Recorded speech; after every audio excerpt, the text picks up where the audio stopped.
Chapter 2039. When Lefia's voice sounded clearly amidst the roars of the black rhinos that filled the entire labyrinth, the first-level adventurers of Loki's clan were shocked. They raised their heads abruptly and looked ahead. Noah also cast his gaze to the back of the charging black rhinoceroses. Then he saw it. He saw a disgusting monster with a yellowish-green body that reminded people of the epidermis of plants. It looked like some kind of larva, with its upper body bulging like a hill and its lower body soft like a snail's. It had countless short legs and looked quite disgusting. The monster's swollen yellowish-green epidermis had colorful patterns everywhere. Flat arms without thickness stretched out from the left and right sides of its body. There were also 4 cracks at the front, as if there were fingers. When Noah saw the monster, the first thing he thought of was a slime. However, slimes were creatures made of mucus, while the monster in front of him had solid flesh and countless short legs like a larva and flat tentacles like a devil ray.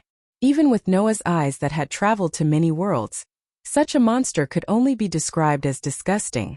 In fact, the only one who could be considered to have a normal girl's heart. Lefia's pretty face had long turned green. What made Lefia's face turn green was that there was more than one such monster. A group of new monsters of different sizes surged out from a corner of the labyrinth in front of them in groups. Like lumps of yellowish-green meat squirming, they filled the entire passage and crowded together in the passage ahead. In the next second, everyone saw it. The front end of the lumps of meat split open, opening a gap covered with disgusting mucus that looked like a mouth. Seeing this scene, Noah's eyes suddenly flashed. Finn also opened his eyes wide. Then Finn immediately shouted loudly, "Charge! Turn into the fork in front!" Finn's shout brought everyone back to their senses. Hiya Dash! Tiona and Tiny, who were in the vanguard, quickly beheaded 2 black rhinos.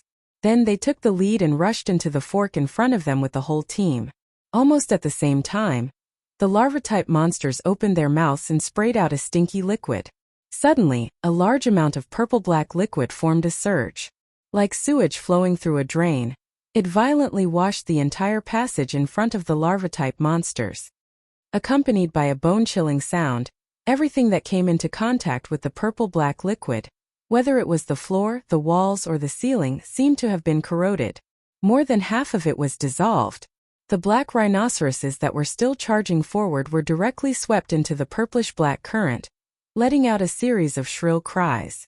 Soon after, even their skin and bones were corroded like molten steel, causing one's scalp to go numb. Finn and the others who rushed into the fort clearly saw this scene. On the other hand, Noah finally understood why those monsters could dissolve weapons. It wasn't because they knew how to use this type of attack. It was not just a weapon. No matter what it was, as long as it came into contact with the corrosive liquid, it would only end up being corroded. It was no wonder that in the last expedition, Loki's minions whose weapons were dissolved had to retreat. If even the weapons were dissolved, facing such a monster empty-handed, even if it was a LV5 or LV6 level 1 adventurer, whoever touched it would die. Even if they didn't die, they would end up seriously injured. This group of hateful monsters. They're still so disgusting. Tiona couldn't help but curse. What should we do, Finn? Finn! Bert yelled as he pulled out the 2 swords with indestructible properties from his waist. Do we kill them? Don't talk nonsense. We're not here to take revenge. Even if we want to take revenge, we don't need to rush to take revenge now. It won't be too late to take revenge later. Finn replied without hesitation. Although we've prepared weapons and magic swords with indestructible attributes to deal with these larva-type monsters, considering that there may be more of these monsters on the later floors, we shouldn't use the precious weapons and magic swords here. Let's just rush directly to the entrance of the 52nd floor. Finn's words were not without reason. Although weapons with indestructible attributes could guarantee that they would never be damaged, it didn't mean that they would not be worn out. As long as it was a weapon, if it was used for a long time without maintenance, its sharpness would decrease and its power would weaken. The same was true for weapons with indestructible attributes. Even if it could guarantee that it would never be damaged if it was used for a long time, or even let the weapon come into contact with the corrosive liquid, its sharpness would definitely decrease greatly. As for magic swords, they were a consumable item. If they could be saved for later, of course it would be best to save them.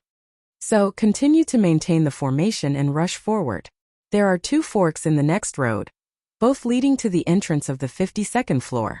Finn ordered.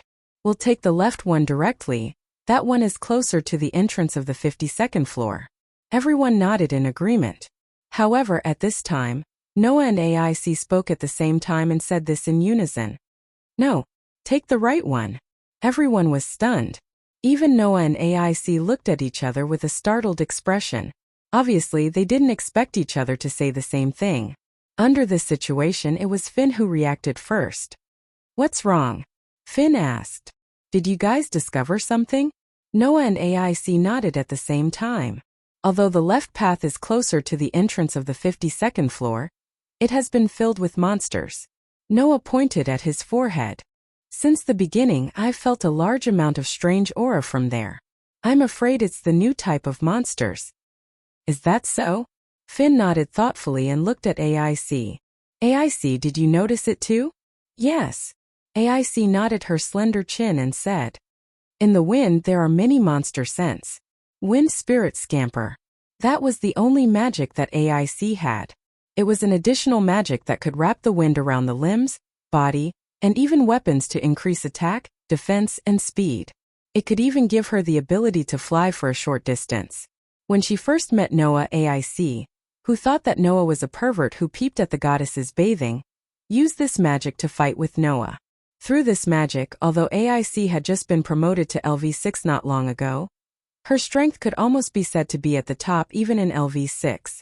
Now, because Crush had not been perfectly controlled, AIC was wearing a bracelet that restricted the activation of magic, and even her own magic was sealed. However, the sharp senses brought by magic still existed, allowing AIC to feel some movements and abnormalities brought by the surrounding wind. Therefore, AIC was able to find a large number of larvae monsters in the left passage ahead, just like Noah, who had excellent sensing ability. Since Dragon AIC said so, then it must be correct. Finn did not hesitate to cancel the decision just now.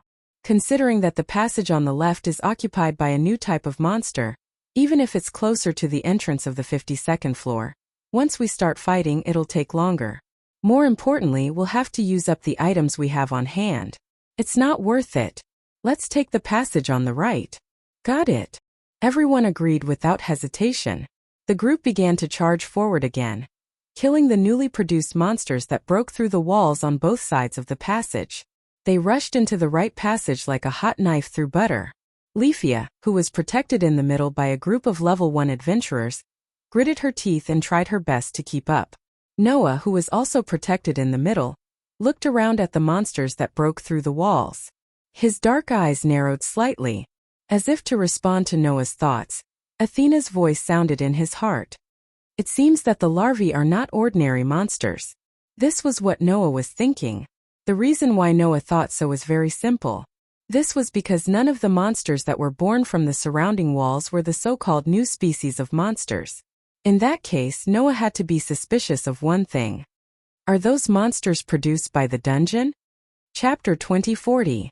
As mentioned before, from the 51st floor onwards, the dungeon finally had the appearance of an underground maze, and the structure was a formal maze. Even if there was a map, if one accidentally went the wrong way, one would immediately be dizzy, and then be swallowed by the monsters that constantly broke through the walls. Finally, one's strength and props would be exhausted, and they would end up being eaten by the monsters. Under such circumstances, the most taboo to enter the 51st floor was undoubtedly rushing. Once rushing and going the wrong way and falling deep into the maze, then no matter how powerful the team was, if they could not find the exit to the 50th floor, they would die sooner or later. At that time, when Noah got lost on the 51st floor, he completely relied on the strength that far exceeded the monsters on this floor. No matter what monsters came, they were all killed in an instant, ignoring the threat of monsters, and with the help of props, he found the exit to the 50th floor and left the maze. Even so, Noah was still trapped in the maze on the 51st floor for 3 whole days. This time, they didn't have the omnipotent treasure vault. If they got lost again, they could only force their way to the top. Therefore, on this floor, rapid marching was an absolute taboo. However, this saying obviously did not work on the people of Loki's clan. Turn left at the fork in front. Next is right. Go straight ahead. If there are 3 forks, immediately rush into the middle one. In the rush, Finn kept giving instructions in a very clear tone, leading the adventurers of the whole team to turn left and right, and they didn't know how many laps they had turned, but he still very calmly gave instructions on the route without the slightest hesitation. Obviously, Finn had already thoroughly mastered the terrain of the 51st floor, and firmly memorized the map in his mind. However, since they wanted to enter the unreached area, they still had to grasp this degree. Therefore, no one doubted Finn's instructions. Even if they had completely lost their heads after turning left and right, they still ran on the correct route, constantly closing the distance to the entrance of the 52nd floor. Throughout the entire process, the monsters that broke through the walls were still coming in an endless stream. Similarly, the horde of monsters that rushed in from the front and back of the tunnel did not stop at all. On the other hand, Ace, Tiona, Bert, Finn, Reveria, Gareth, and the others used the most efficient methods to slay the attacking monsters. They didn't care about the magic stones and loot at all. While protecting Noah and Leafia, they charged into the tunnel.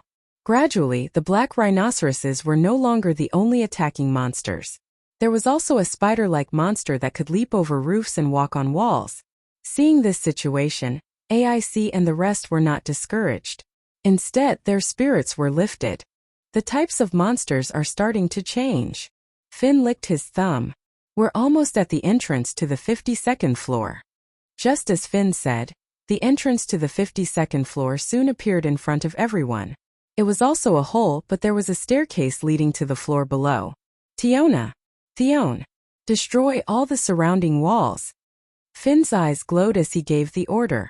Reveria, Gareth, I'll leave the monsters behind to you guys. The level 1 adventurers who were named immediately started to move. Hey!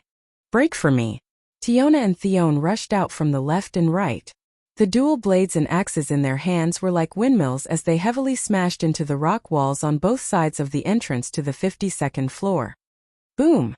In the simultaneous roar, the solid rock walls were instantly destroyed by the 2 slender Amazon girls, and a large amount of sand was raised.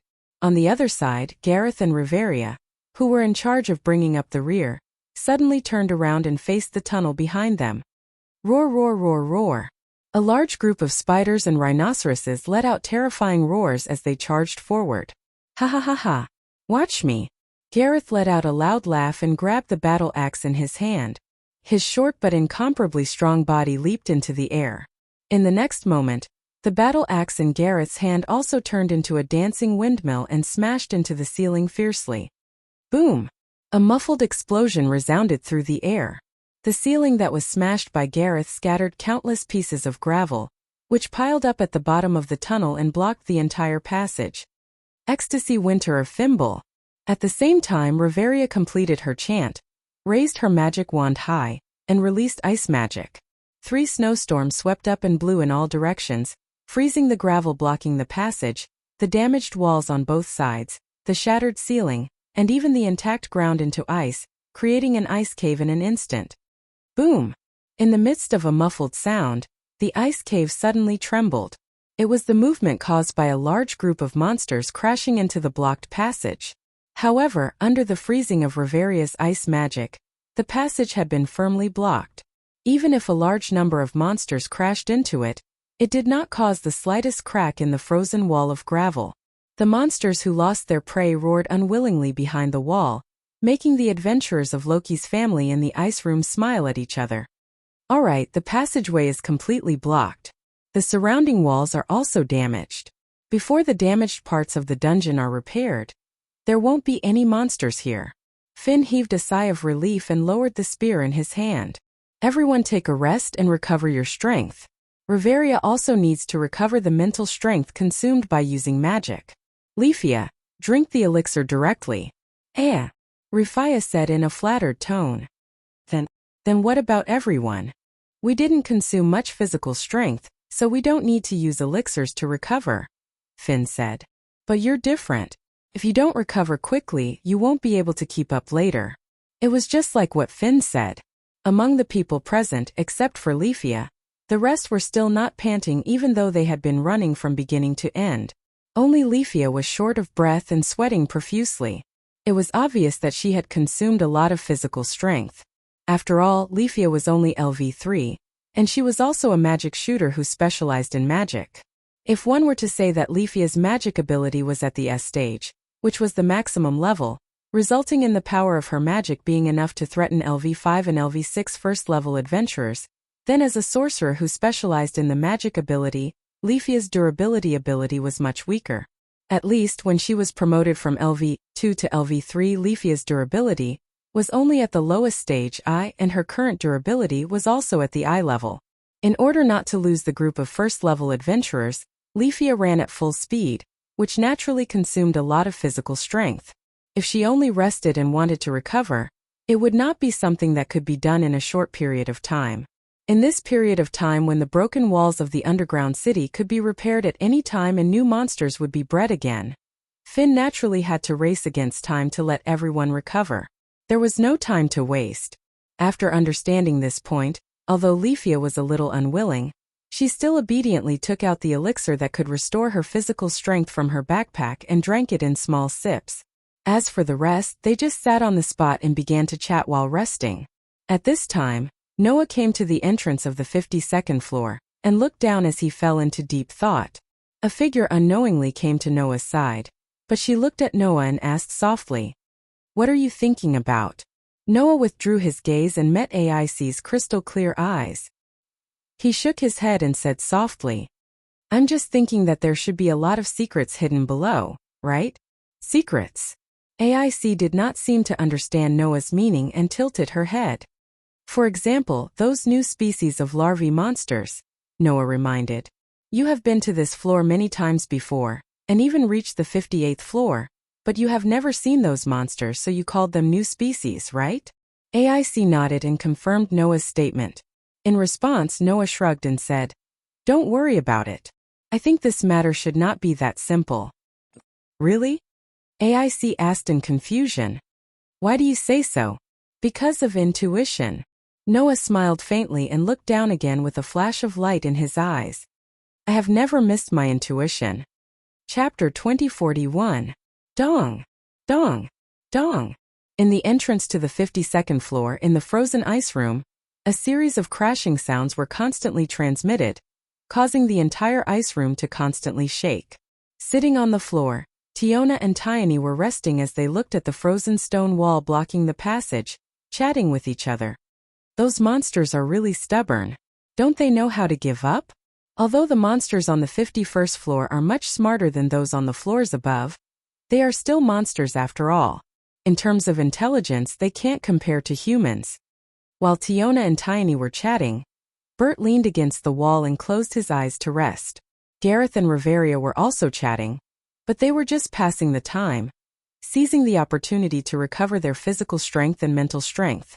In fact, the first-level adventurers didn't consume much physical strength and mental strength. However, in order to face the next floor in their best condition, everyone had to make the best use of their time to recover.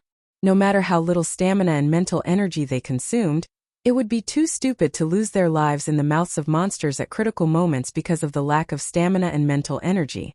Of course, in order to prevent such a thing from happening, the adventurers needed to prepare recovery items. Generally speaking, the main effect of elixirs was to recover physical strength. If one wanted to fill in the missing flesh, stop bleeding, repair broken bones, and heal injuries, they would need to concoct high-grade elixirs with the development ability of harmony. As for recovery of mental strength, they would need to concoct magic elixirs, which also required a pharmacist with the development ability of harmony. Some high-grade pharmacists could even concoct a recovery item called panacea.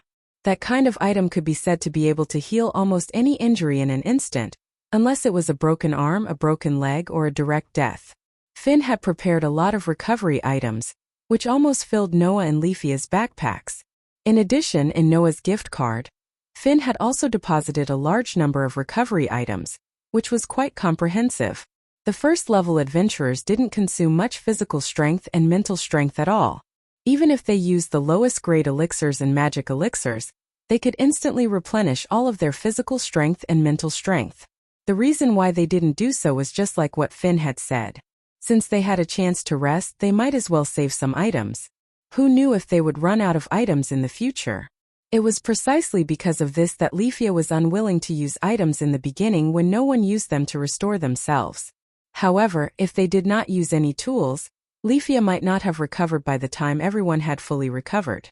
This could also be considered as a form of hindrance, right? Leafia, who was stuck at a dead end, stayed in a corner with a sullen expression and kept sighing. AIC, who did not know how to console others, could only stay by Rafia's side with a troubled expression. Finn, on the other hand, spread out a map and was confirming the route and terrain that he had confirmed countless times. Podgy, podgy, podgy. Strange noises could be heard all around. It was the sound of the wall that was first destroyed by Tiona and Tiona, then frozen by Riveria, slowly repairing itself. It was the sound of the solid ice that had frozen it. The dungeon was alive. It could nurture monsters and repair damaged parts. Even if it was damaged, it would quickly recover to its original state. Once those walls were completely repaired, the monsters would be nurtured from inside again, break through the walls and attack the group of Loki's kin. However, in the case of being frozen by Riveria, these walls should not be repaired so quickly. Therefore, everyone still had some time to rest. During this time, Noah stood in front of the entrance to the 52nd floor and looked down. This scene lasted for about 10 minutes. After 10 minutes, Finn clapped his hands and attracted everyone's attention. "All right, everyone come over." Hearing this, everyone gathered around. Noah also retracted his gaze and came to the group.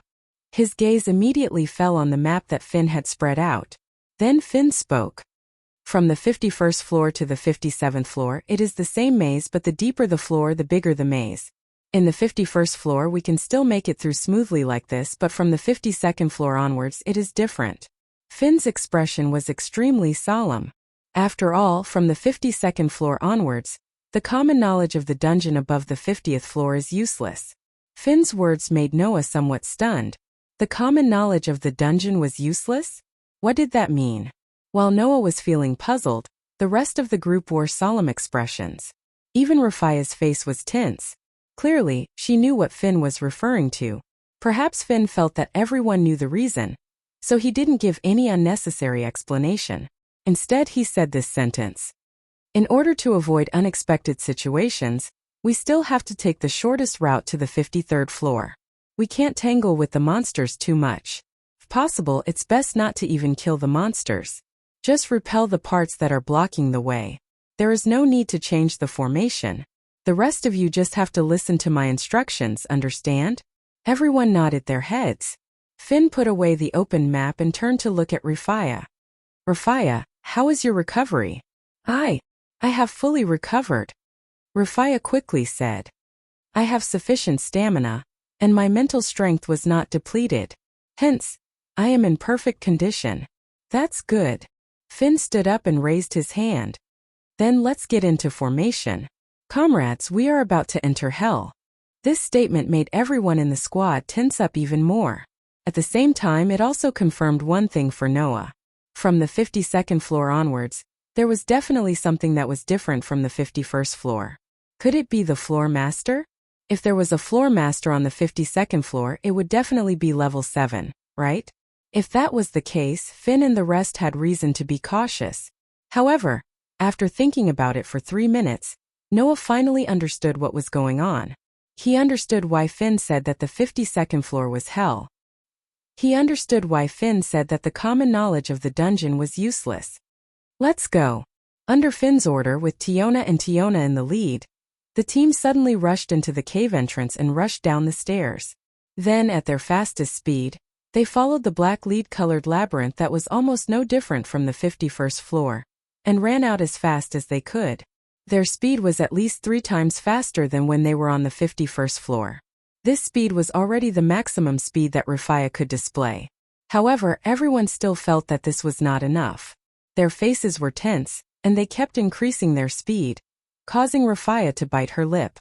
It was as if she had broken through her limit, and she tried her best to keep up with the team. Rather than saying that they were in a hurry, it was better to say that they knew that they would encounter something terrible below and planned to escape. Under such circumstances, Noah also noticed that something was wrong. The team of Loki's clan was like a gust of wind, running wildly in the labyrinthine passageway, causing the sound of footsteps to be constantly heard. Around them, monsters began to appear, but almost none of them chose to approach. Instead, they were like a pack of wolves lurking in the shadows with red eyes watching Noah and the others run by. The abnormal situation made Noah frown slightly. Suddenly, a voice sounded in Noah's mind without any reason. The one who suddenly spoke was not Aster or Athena, but Deleg. Deleg only said this one sentence. "Partner, there's a dragon's aura." Just as Deleg's voice sounded, Noah's sensing ability was like a radar that had been detonated, feedback waves of scorching aura back to him. Feeling that aura, Noah's eyes suddenly widened. Because that aura was not in front, not behind, and not on the left or the right but below. Feeling that scorching aura that was getting closer and closer, Noah and Ace spoke almost at the same time. "It's coming." As soon as the voice fell, kaboom! A deafening roar resounded. Under the ground where the Loki clanspeople stepped on a second ago, a violent flame suddenly burst out, digging up the ground, blasting the soil, setting off billowing heat waves and violent shock waves, instantly completely changing the terrain of this space. The ground exploded. Chapter 2042. Boom! The flames that exploded the ground were like an erupting volcano, setting off a scorching pillar of fire. The scorching flames soared into the sky, setting off layers of heat waves while reaching the ceiling of the 52nd floor. The ceiling was scorched black, and it almost did not penetrate and spread to the 51st floor. The red lotus-like flames illuminated the faces of Noah and the others, dyeing the originally lightless 52nd floor into a fiery red color. At this moment, the faces of Ace, Tiona, Finn, Riveria, Gareth, Bert, and the others became ugly. Leafia's pretty face was pale, without a trace of blood left. Even Noah was shocked by the abnormal situation in front of him. That scene was like the detonation of an incendiary bomb, making everyone's heart feel as if it was grasped tightly by a hand that represented death, almost shattering into pieces. "Quick!" Finn yelled without caring about his image. "Full speed ahead." No one objected to Finn's order. Everyone took out their fastest speed, and with the momentum that seemed to want to crush the ground, they turned into a gust of wind and rushed forward. "Damn it!" Bert's angry curses rang out. "Did we get sniped as expected?" Sniping. It was indeed sniping. The scorching aura that came from afar all told Noah that something was sniping them and the others. It was on the floor below. Noah finally understood why Finn said that common sense above the 50th floor was useless here. Above the 50th floor, the monsters were all entrenched in their own floors, and there were very few examples of crossing floors. If an adventurer encountered a monster on another floor, the probability of winning 1,000,000 Varus with 100 Varus was not much higher than going to a casino. Now Noah and the others encountered something even more abnormal. It was not the appearance of a monster crossing floors. It was the attack of a monster crossing floors. Some kind of monster with long-range attack means was on the floor below like a cannon, aiming at Noah and the others who were marching on the 52nd floor and sniping. This was absolutely impossible to encounter in the area above the 50th floor. However, Noah just had to encounter it. In this floor that Finn compared to hell. In the next second, Noah and AIC's expressions changed again. The violent and scorching aura once again approached from below at an astonishing speed. Boom! A roar that was loud enough to hurt one's eardrums resounded through the maze again. Behind Noah and the others, the ground was directly blown up by the huge fireball that soared into the sky, setting off raging flames all over the sky, like a fiery red wave, attacking the surroundings. Gareth and Riveria, who were at the back, let out muffled groans. The rest of the people also more or less let out sorrowful cries. If it weren't for the fact that the people here were all powerful adventurers, they would have been blown away by the strong wind and rolled to the ground. The sniping across the floors was still ongoing. "Noah! Ace!" Finn was so anxious that he even called out Noah's real name. "Can you feel how many enemies there are?" No. Ace answered with a voice that was much louder than usual while running. "The distance is too far. I can only feel the bombardment." "I can't either." Noah closed his eyes, activated his sensing ability, and immediately shook his head. "The distance is really far, at least below the 55th floor. There is no trace of the enemy at all." "Sure enough, it's not possible." Finn bit his thumb. During this period, the scorching fireball once again blasted the ground behind the running group of Rockies, directly melting the thick rock into liquid like magma, covering the ground one after another. Boom, boom, boom. The ground that had been blasted open by the violent explosion gradually began to crack, causing the rubble to crumble like pieces of trash as they continuously followed the crater and collapsed downwards. In the blink of an eye, one after another large hole appeared in the passage of the 52nd floor. The surrounding was like magma was baked into a fiery red color, like a burning furnace, making people speechless.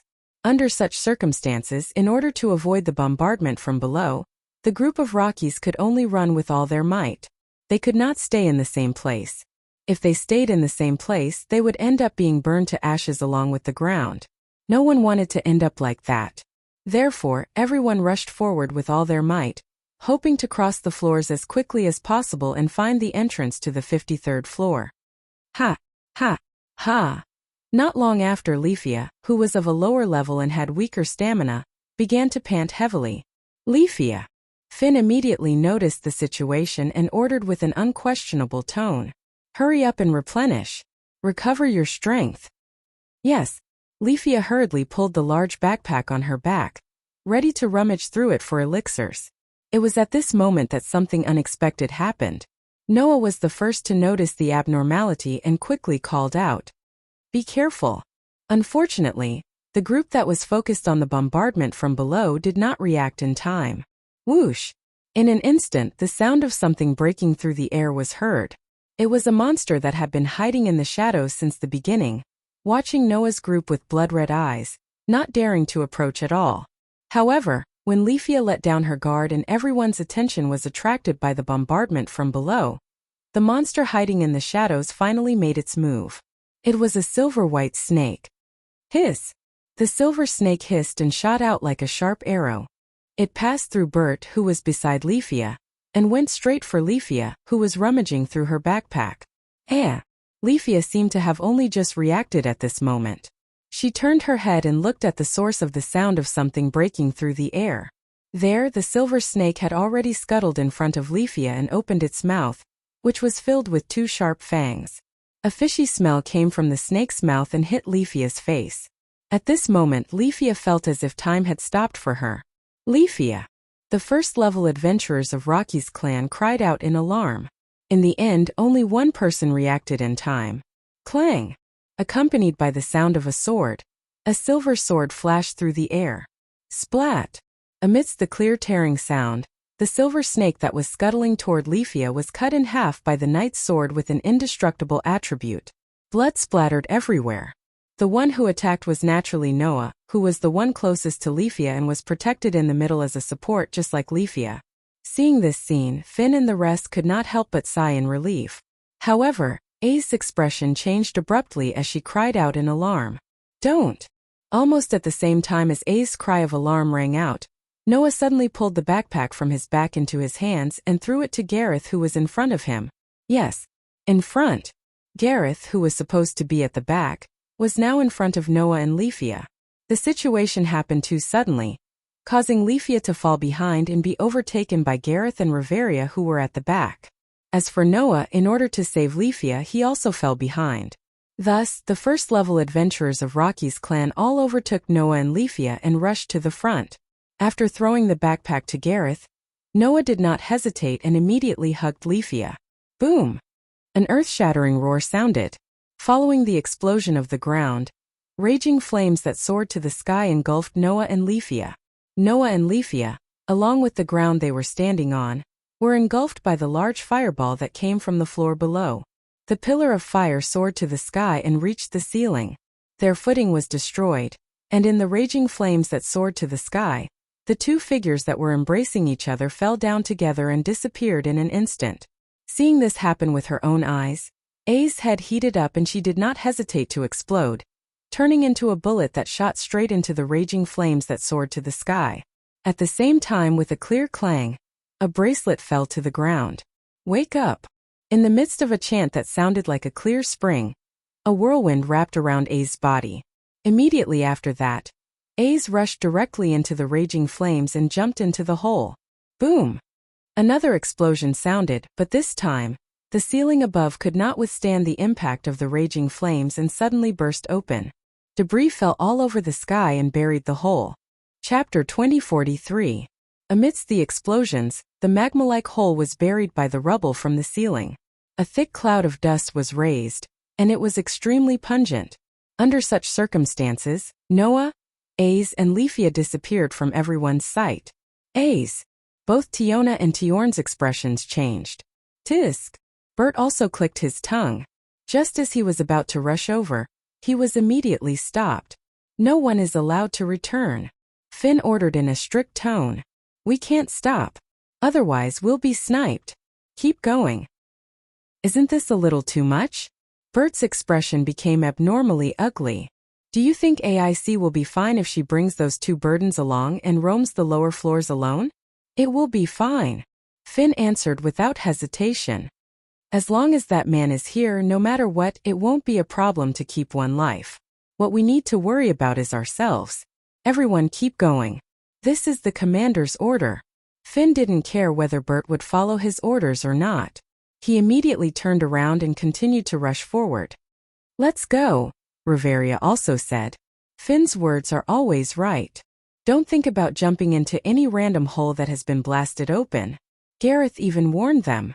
With the floor as a barrier, the enemy won't be able to hit us 100%. But if you jump in directly, you'll be exposing yourselves to the muzzle of the cannon.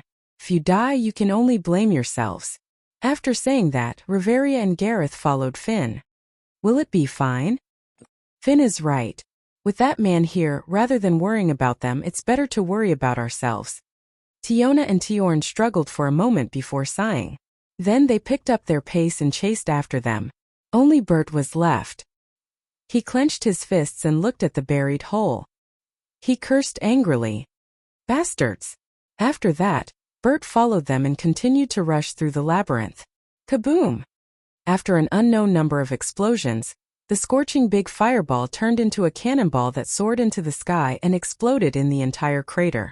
The soaring flames formed a deadly wave of fire, rolling in the space. In an instant it enveloped several floors, dyeing everything in its path with a fiery red color, making people think of the inside of a volcano. It was extremely shocking. Terrifying heat filled the entire labyrinth. That high temperature was definitely able to melt a thick piece of steel into molten iron in an instant. If someone was directly engulfed by such a wave of fire, they would definitely turn into ashes in an instant. However, in the midst of such a spreading wave of fire, a brilliant white light suddenly shone. Clank! The dazzling white light suddenly expanded and covered the entire wave of fire in the blink of an eye. Under the cover of the white light, the boiling hot wave of fire suddenly trembled. It was as if it was neatly split apart, bursting out a dazzling white line. Bang!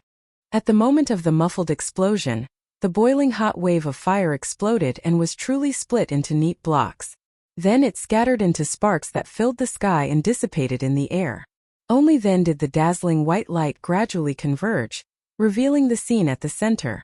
There, two figures were tightly hugging each other. They were directly floating in midair and did not fall down. Leafia opened her eyes with lingering fear as she muttered in a daze. I'm still alive? Yes. Noah hugged Leafia's slender waist with one hand and hugged her in his arms.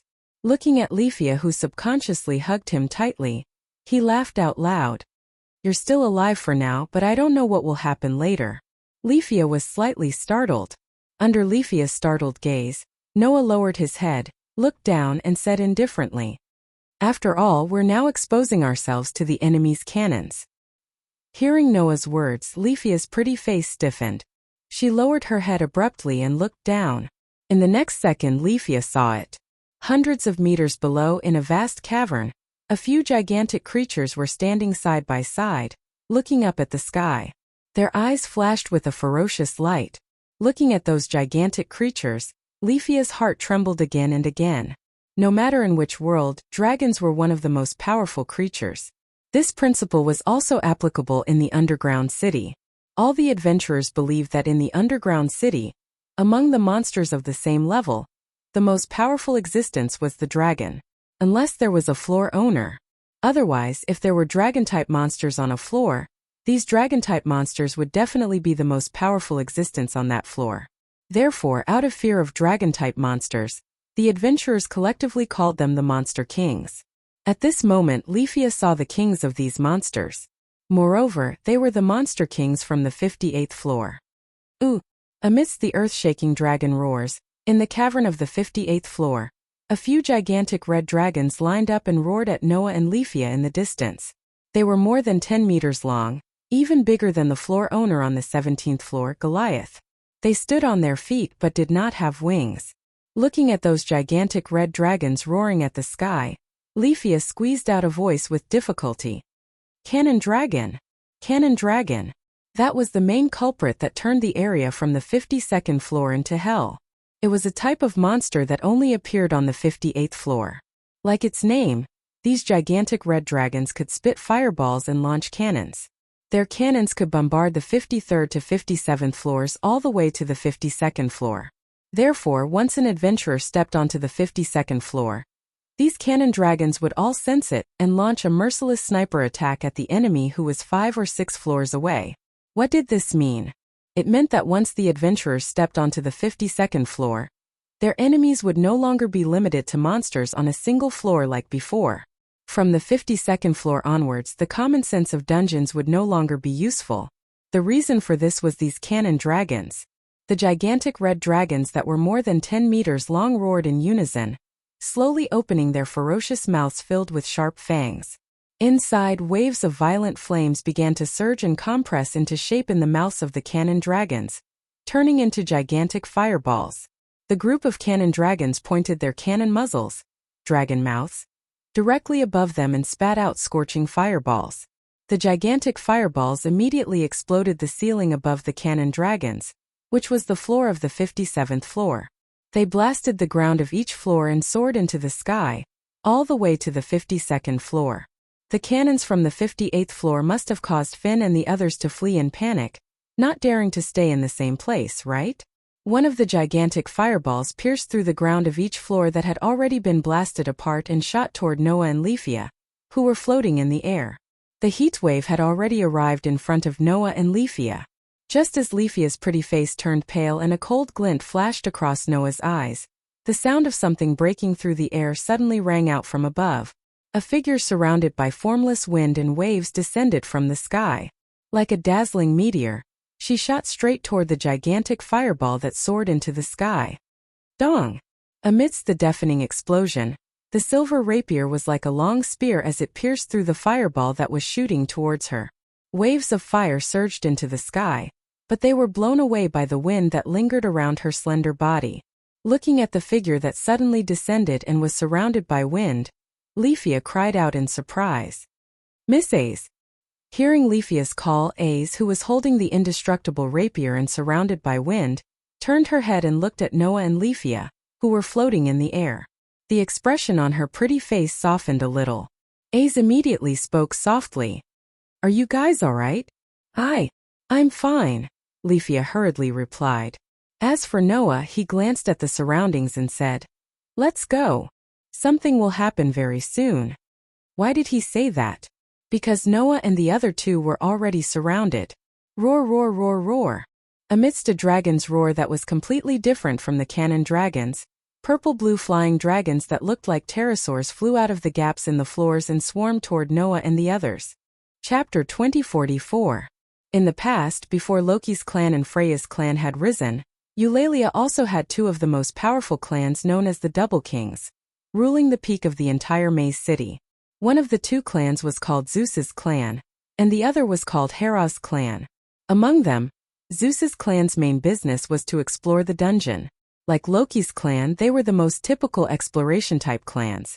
That clan had once reached the 59th floor, and until now it still had the highest record of reaching the floor. And after Zeus's clan declined and was replaced by Loki's clan and Freya's clan, no one had ever reached the 59th floor again. Of course, Zeus's clan had also set foot on the 52nd floor, and was bombarded from the 58th floor. The cross-floor sniping was not only like a joke, but also made the 52nd to 58th floors a real area. Even if the adventurers were lucky enough to avoid the cannon dragon's sniping, it would lead to another danger. The floors were connected. Just like the middle floor had vertical holes that could connect the upper and lower floors, the cannon dragons would forcefully open the vertical holes on the 52nd to 58th floors. Then, in each connected floor, another kind of monster king would appear. That was, in the horizontal holes that connected the vertical holes like an ant's nest. There were flying dragons more than 3 meters long. For these monster kings with wings, the vertical holes that were forcefully opened by the cannon dragons were simply the gates of a cage. Once they appeared, the flying dragons would break free from the cage called the floor and attack the adventurers through the vertical holes opened by the cannon dragons. In other words, this was another kind of attack that ignored the floor. The cannon dragons and flying dragons, which were collectively known as the Monster Kings, were the factors that turned the 52nd to 58th floors into hell. Therefore, Zeus's clan who had set foot here called this area the Dragon's Kettle. It was a true Dragon's Kettle cave. Whoa, whoa, whoa, whoa. The roars of the cannon dragons set off bursts of flames that were compressed between their ferocious fangs. Roar, roar, roar, roar, roar. The roars of the wyverns turned into waves that reverberated throughout the wilderness of the maze. While the cannon dragons on the 58th floor continued to bombard the first-level adventurers of Loki's clan on the 52nd floor, a dense group of flying dragons flew out from the horizontal holes on the 56th and 57th floors and surrounded Noah, Aes, and Leafia through the vertical holes. In terms of circumstances, there was really nothing worse and more dangerous than the current development. Not to mention Leafia could not fly yet. A's ability to fly for a short period of time using magic was also about to reach its limit. Faced with the current situation, it couldn't get any worse. AIC's expression hardened. Just as she was about to attack, she was pulled into Noah's embrace by his other hand. Noah, who was hugging Aes with one hand and Leafia with the other, lowered his eyes and looked at the 58th floor several hundred meters below. He suddenly said this. Let's go straight to the 58th floor. Huh. Aes and Leafia were stunned.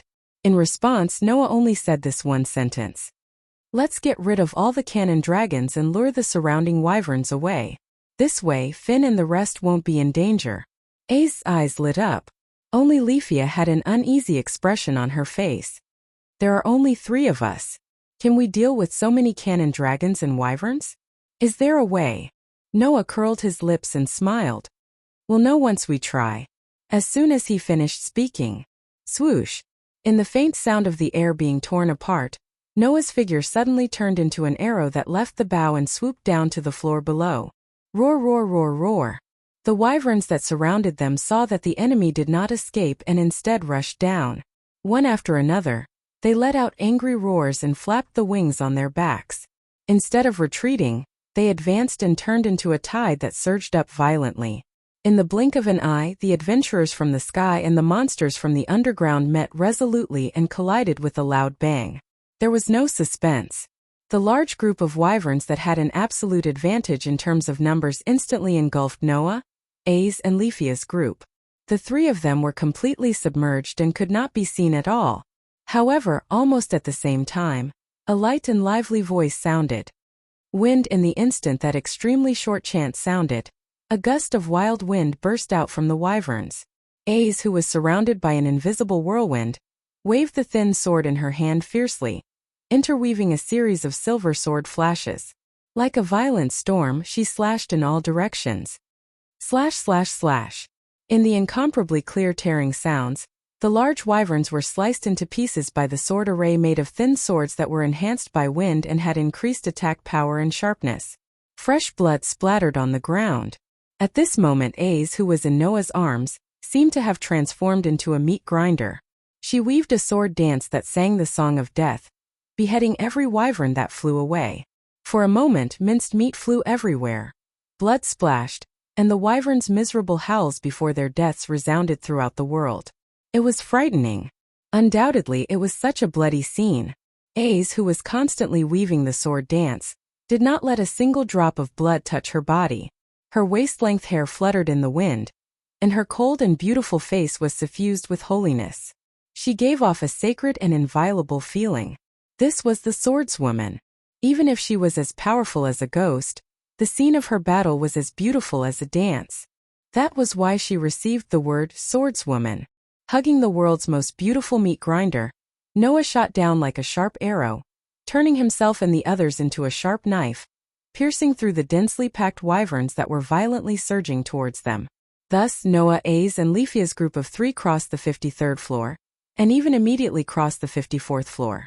Through the tunnel forcefully opened by the cannon dragons, they swept towards the 58th floor. Roar, roar, roar, roar, roar. Breaking out of the encirclement while holding an absolute advantage in numbers, the wyverns were furious. One after another, they let out roars that shook the air and chased after them. However, the wyverns seemed to understand how dangerous it was to approach them. They actually firmly hung behind Noah's group, opening their mouths and spitting out scorching flame bullets. These wyverns actually also knew how to use long-range breath attacks. However, there was a clear difference between the wyverns' breath attacks and the cannon dragons. At least, the cannon dragons' fireballs were as large as 3 or 4 meters in diameter, while the wyverns' flame bullets were only the size of a human head. It was obvious that they were proficient in different areas. However, although the quality was not high, the quantity was quite shocking. The flame bullets spat out by the wyverns formed a dense barrage that fell like raindrops, causing A's pupils to shrink abruptly. Just as the barrage of flame bullets was about to bombard the group, a violent magical force rose up. Clang! A dazzling white light burst out from Noah, who was carrying a young girl with both hands and had no free hands, and covered the group of 3 that swooped down. As soon as the flame bullets fell from the sky came into contact with the dazzling white light, they immediately paused one after another, and were immediately divided into cubes by the white lines one after another before exploding with a loud bang. The barrage that was enough to make any adventurer of a clan shudder was easily neutralized just like that. The silver sword sliced through the air, killing one after another flying dragons that were charging at him. Boom, boom, boom, boom, boom. The dazzling white light constantly flickered, shattering the flame bullets that fell from the sky one after another. At this moment, Noah and A's, one focused on defense while the other focused on attack, broke through the obstruction of countless wyverns along the way, and rushed through several floors as though they were unimpeded.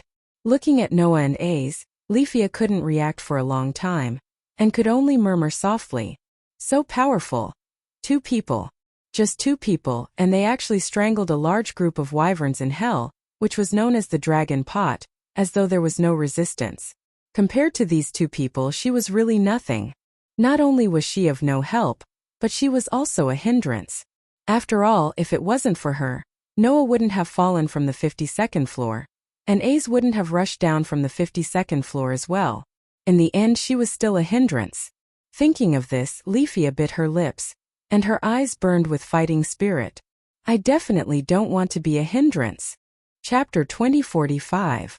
The roars of the wyverns reverberated throughout the entire underground maze, causing the monsters that could neither fly nor leave their respective floors to tremble.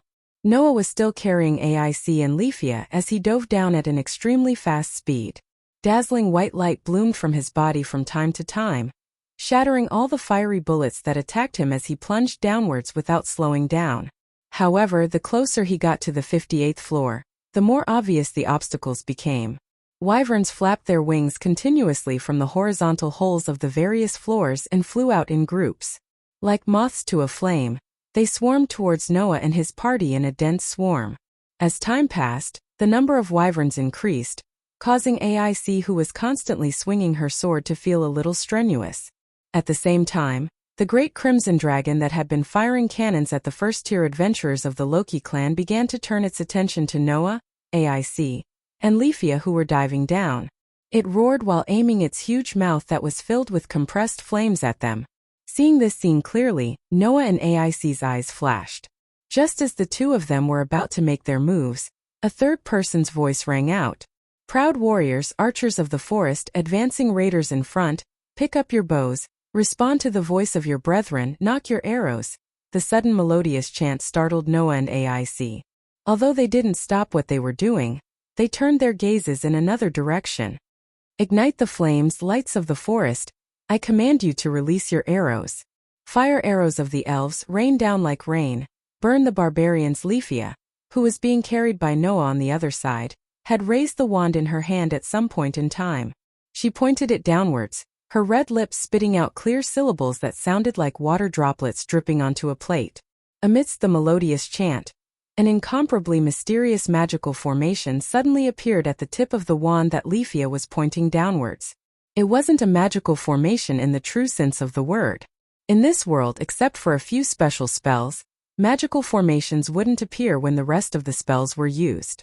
However, if someone had learned the development ability of Magitech, then a magical formation would appear when they used magic. This magical formation represented the development ability of Magitech. It could enhance the power of magic, expand the range of effect, increase the efficiency of mental strength, and various other benefits when using magic. It was the symbol of a high-grade sorcerer. As the successor of Olivelia, the most powerful sorcerer in Orally, it was impossible for Leafia not to have learned the development of magic conduit. Thus, at the tip of Leafia's wand, complex patterns were drawn on the multiple rings that had been constructed using her mental strength that had been converted into mana. The patterns flickered with a thick golden light, illuminating Leafia's beautiful face. In the next second, Leafia opened her eyes. Suddenly, a surge of flames appeared within the magic array, condensing into thick flame spears that filled the area in front of the magic array. Fire javelins! A rain of fire arrows suddenly descended. Fire javelins that filled the sky fell from the sky, explosively shooting down, forming a barrage of attacks that fell downwards like a torrential downpour. Bang bang bang bang bang. As a series of continuous explosions rang out, a large amount of flames burst forth, causing waves of fire to sweep out. The flames enveloped the wyverns that charged out from the holes on the various floors, engulfing all of the monsters. The wyverns didn't even have time to scream before their bodies were incinerated, and they were buried in the sea of fire along with their magic stones. As for the cannon wyverns on the 58th floor, although they managed to survive by relying on their tough scales, their huge bodies were also continuously bombarded by the rain of fire javelins. They let out painful howls, and the large fireballs that were compressed in their mouths directly exploded, injuring the cannon wyverns' mouths. Ha! Leafia began to pant, and her face became much paler. It was obvious that she had used up a lot of her mental strength. However, Leafia's magic, which used up almost all of her mental strength, allowed Noah and AIC's path to be unobstructed. Even the cannon wyvern sniping was forced to stop. The result of the battle could not be said to be bad. Finn was right. Leafia was indeed very outstanding. Although she was only at LV3, her strong mental strength and the magic power that had been trained to the maximum level made the elven girl's magic power extremely shocking. Moreover, Leafia also had a skill to assist her. The skill was called Fairy Pursuit. The effect of the skill was very simple, which was to double the effect of attacking magic. The combination of the two made it so that although Leafia was only at LV3, the power of her magic was enough to threaten LV5 and LV6 first-level adventurers. Under the surprised gazes of Noah and AIC, Leafia forced a smile. I will also help the two of you, please don't forget about me. This sentence made Noah and AIC laugh. Leafia. AIC said sincerely, thank you. Well done. Noah smiled indifferently. Thanks to you we are here. Under Noah's words, the vertical hole connecting the 57th and 58th levels was penetrated by Noah. Whoosh! In the sharp sound of the air being torn apart, Noah shot down. His body spun and he suddenly fell madly. He suddenly kicked hard on the head of a cannon wyvern. Bang! The kick, which carried an astonishing amount of power, caused the cannon wyvern's head to explode. A large amount of minced meat and brain matter splattered everywhere. The big red dragon that had lost its head fell heavily to the ground, raising a cloud of sand. Noah carried the two girls and landed directly on the body of the cannon wyvern that had fallen to the ground dead. The whole place was suddenly silent. A few cannon wyverns widened their eyes and stared above the corpse of their companion that was covered by the sand. Their eyes flashed with ferocious light. Against the ferocious light, Noah, Aze and Leafia slowly revealed themselves amidst the flying sand. They looked at the huge red dragons with different expressions. Leafia was panting as she raised her magic wand. AIC held the thin sword in her hand tightly. Her crystal-clear eyes didn't waver at all. Noah glanced at the surroundings and then met the ferocious eyes of the huge red dragons. The corners of his mouth slowly rose. Ooh ooh ooh ooh. Roar roar roar roar roar. The cannon wyverns and the wyverns that surged out from the big hole in the ceiling surrounded Noah, Aic, and Leafia. They let out resounding roars, causing the dangerous atmosphere at the scene to suddenly rise. A battle was about to break out. On the other side, the Level 1 adventurers of Loki's clan who were galloping on the 52nd floor immediately noticed the abnormality. Tiona tilted her head and said in confusion, "Did the cannon fire stop?" "It seems so." Tiona frowned. "Why did it suddenly stop? Don't tell me there's something else." Bert smacked his lips fiercely. "That's enough." "No, I don't think it's that." Riveria shook her head. "If there's really something else, we wouldn't have been able to escape from the 58th floor in the previous expedition. Also, did you notice?"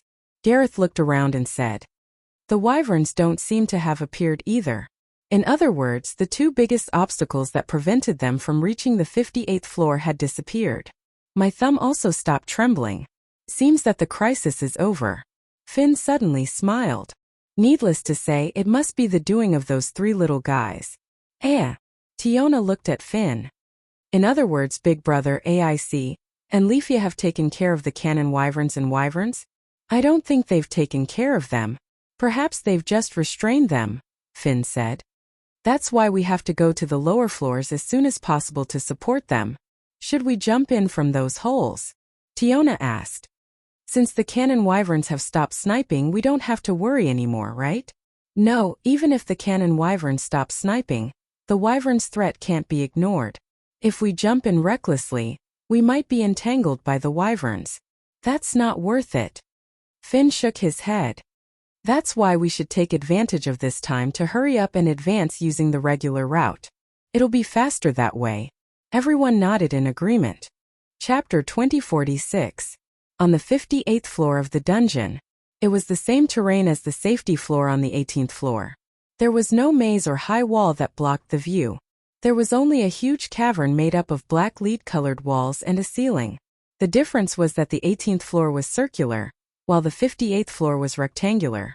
Now, in this vast rectangular cavern, cannon dragons and wyverns surrounded Noah, Aic, and Leafia, who were standing on the crimson dragon's corpse from all directions.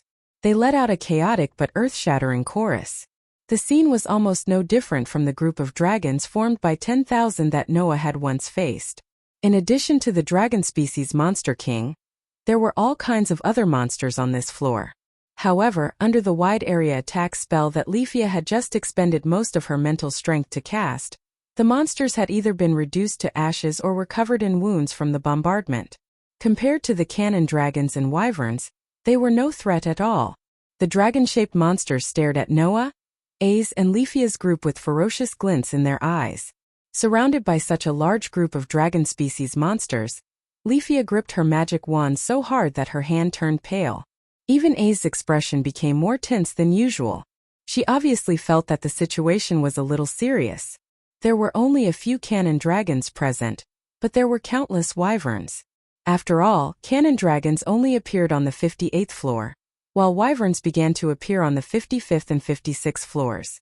They would also build nests and continue to accumulate in numbers. With several floors being connected, the number of wyverns that gathered from each floor by relying on their flying ability was naturally staggering. In terms of level, cannon dragons were classified as level 5. Even if there were only a few of them, it was definitely not a joke. Wyverns were only at level 4, but they were recognized as the strongest king of monsters at the same level. Each of them had a combat power close to level 5. Moreover, there were so many wyverns present that it would not be strange even if there were strengthened species among them. As for the monsters that had survived Leafia's AoE attack, it was very likely that they were rare species as well. Rare species referred to rare monsters that were extremely rare and rarely appeared on each floor. Enhanced species referred to monsters that had killed other monsters and devoured their magic stones. They were enhanced monsters that were more powerful than monsters of the same species. These two types of monsters were much stronger than monsters of the same species and level. If there was a rare species among the monsters surrounding this place, then they had to be careful. If there was a strengthened mutant in the group of wyverns, they would have to be careful. Wyvern was originally the strongest existence in the LV. For level, If it was strengthened, it would be LV5. If ignored, it would be fatal for every adventurer. In addition, the red dragon was eyeing them covetously from the side, ready to open its fangs and spit out the most powerful cannon at any time. This was a fatal situation. If it weren't for the fact that she believed that the man and woman in front of her had the strength to resolve all crises, and she had the idea of doing her best to help them, Leafia really couldn't guarantee that she could continue to stand and not run away. Let's deal with the cannon dragons first. AIC raised her rapier and stared at the red dragons with her golden eyes.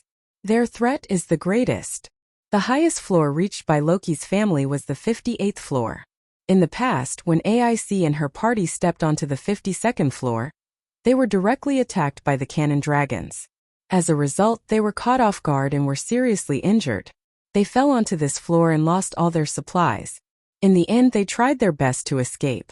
As a member at that time, AIC naturally understood how dangerous it was to continue to keep these cannon dragons. Of course, for Noah, it didn't matter which side he dealt with first. He could even deal with them all at once. However, at this moment, Noah's heart moved. He suddenly turned his head and looked at the rock wall at the north end of the 58th floor. There was a passage to the 57th floor. However, on that passage, countless yellow-green pieces of meat suddenly rushed in and blocked the passage. That's a new species of monster? Leafia exclaimed. AIC furrowed her brows tightly and finally revealed a troubled expression. In this situation, they still had to face a group of larvae monsters that could corrode anything. It was really terrible. Only Noah noticed that something was wrong. That's not right. Noah muttered. Those new species of monsters aren't coming for us. It's not coming for us. AIC and Rafia were stunned. Then, an unbelievable scene happened in front of the three of them. A group of larvae monsters that rushed out of the passage actually stood up on the backs of the monsters, growling at Noah and the others. They opened their mouths and spat out a large amount of corrosive liquid. The monsters did not expect to be attacked from the back by their own kind. They did not even have the time to scream before their bodies were completely corroded by the corrosive liquid. Not even their bones were left. The large group of larvae monsters wriggled their bodies as they moved forward. They continued to spit corrosive liquid at the surrounding monsters, eliminating groups of monsters one after another. Noah saw it clearly. After eliminating the other monsters, the larvae used their tentacles to dig out magic stones from the smoking corrosive liquid and put them into their mouths. Seeing this scene, Noah sighed. AIC and Leafia felt that their common sense had been challenged. No. Impossible. Leafia could not help but waver. Swallowing magic stones is something that only strengthening-type monsters would do. Could it be that all the new species of monsters are strengthening-type monsters? That was simply ridiculous. Normally, monsters would not attack other monsters. This was because monsters were all life forms that were born in the underground city. They would instinctively not attack each other. However, this was only the majority of the monsters. Under special circumstances or in special environments, some monsters would still kill each other based on the common sense of the law of the jungle. During this process, if a monster swallowed the magic stones of the monsters that it killed, it would become stronger and become a strengthening-type monster. Once the strengthening-type monster had a taste of becoming stronger, it might keep attacking other monsters and swallowing magic stones. However, this was only a small portion of the monsters. The scene in front of them was that all the larvae monsters were swallowing magic stones. An entire race of strengthening-type monsters? AIC and Leafia had never heard of such a thing. Roar, roar, roar, roar. At this moment, the group of flying dragons, which was more numerous, finally noticed the group of larvae that were killing the monsters. They were instantly enraged. One after another, they roared and shifted their attention to the larvae monsters. In an instant, the battlefield was divided into two groups. On one side was the group of monsters formed by flying dragons and other monsters. On the other side was a group of flesh formed by larvae monsters. The two groups of monsters suddenly started killing each other just like that. The larvae monsters spat out corrosive liquid and killed the monsters one by one, continuing to collect magic stones. The group of flying dragons spat out fire bullets continuously, killing the larvae one by one, causing them to fall with smoke all over their bodies. However, every time a larval monster fell, the monster's body would suddenly expand and finally explode, causing the corrosive liquid accumulated in its body to spill out in all directions, corroding its companions into nothingness. Only the magic stones were left, which were swallowed by the larvae that were not sputtered. It can't be. This was the first time Noah had heard of this. Those new monsters can even self-destruct? The corrosive liquid that could even corrode a LV. For flying dragon and self-destruct. Noah, who did not know this, was glad that he did not face the larvae before. Otherwise, Noah did not dare to guarantee that he could avoid being corroded when his body was directly hit by the corrosive liquid. Ooh! When Noah, Aic, and Leafia were attracted by the chaotic battlefield in front of them, the cannon dragons also began to roar impatiently, flames rising in their mouths again. Their targets were Noah, Aic, and Leafia. Forget it. Noah made a prompt decision. Let's get rid of the cannon dragons that are the biggest threat first. Both Aic and Leafia hurriedly nodded. The battle was about to start. Chapter 2047. Release a ray of light, bough of the holy wood. Thou art a famous archer. As the cannon dragons growled and bared their fangs to compress the expanding flames, Leafia subconsciously raised her wand and began to chant. A dazzling magical formation spun on the ground beneath the elven sorcerer and began to expand. It continuously refined Leafia's mental strength into magical power and slowly fluctuated. Awaken! At the same time, Ace softly chanted an incantation, causing a whirlwind to swirl around her and shroud her weapon and body.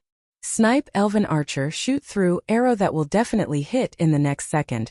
Amidst Leafia's melodious chant, Ace, who was shrouded in wind, rushed out and instantly got into the arms of one of the cannon dragons. The silver sword in her hand flashed and immediately left a bloody wound on the crimson cannon dragon's body. The cannon dragon howled in pain, but the murderous glint in its eyes intensified.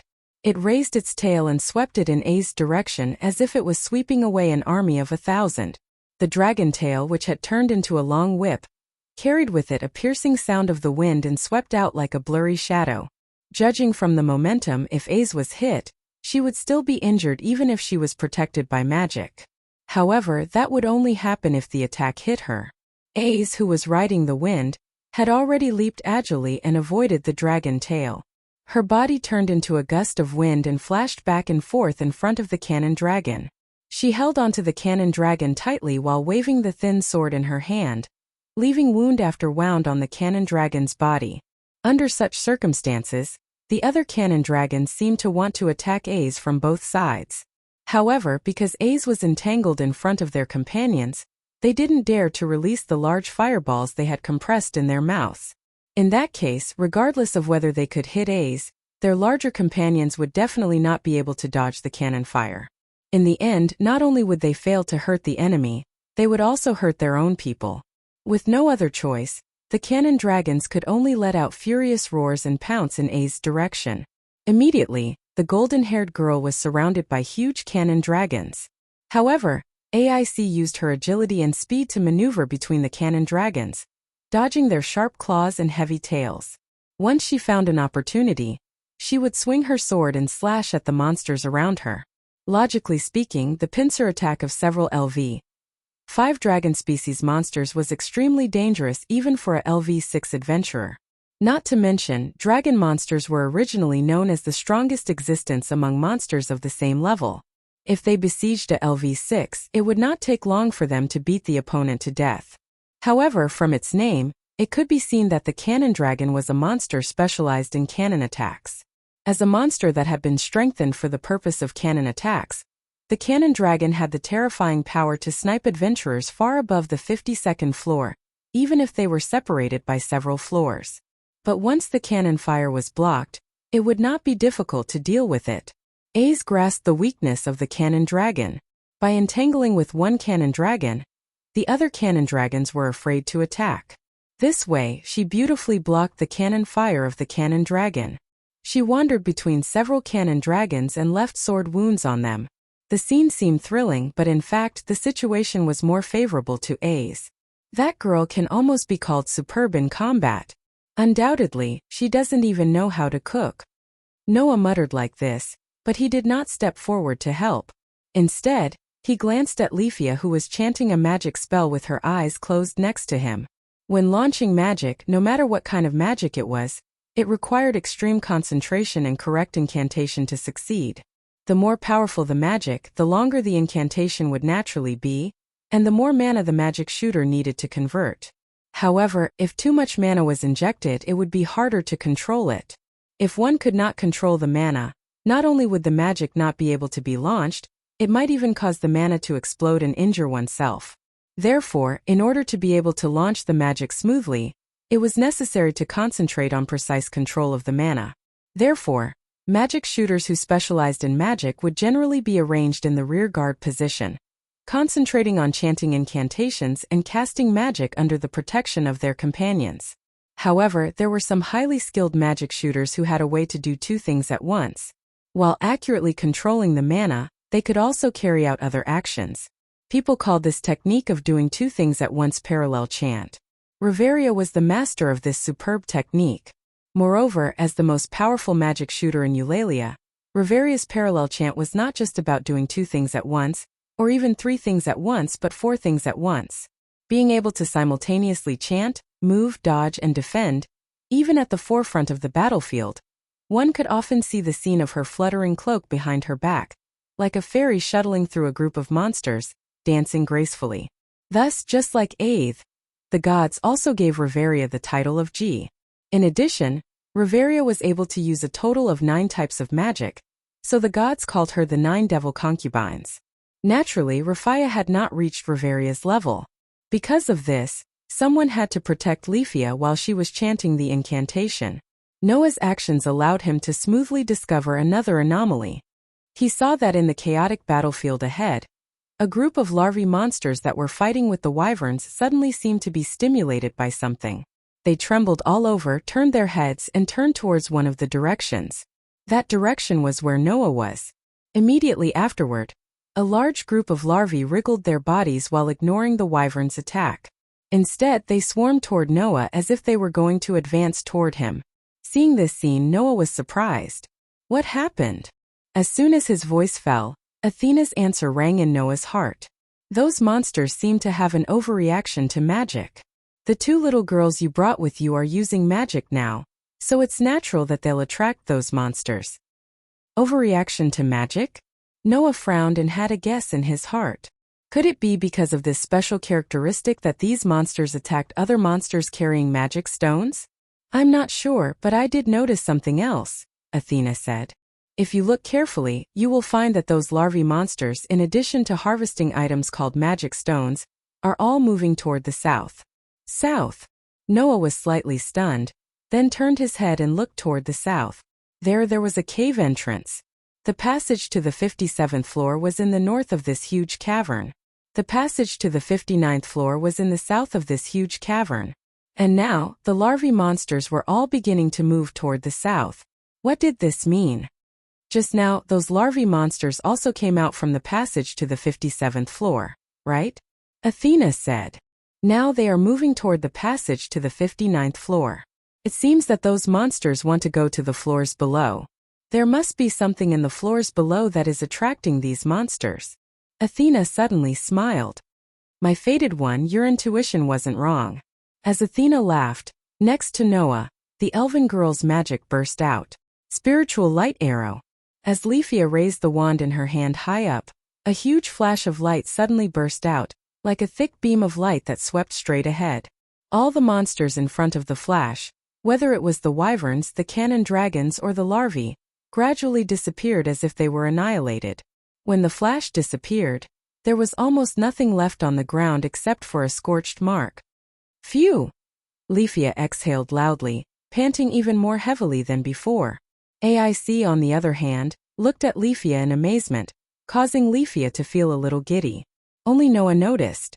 Not only did Leafia's attack not improve the situation, but it also caused the larvae that were entangled with the wyverns to turn around and swarm over. Those monsters are reacting to magic.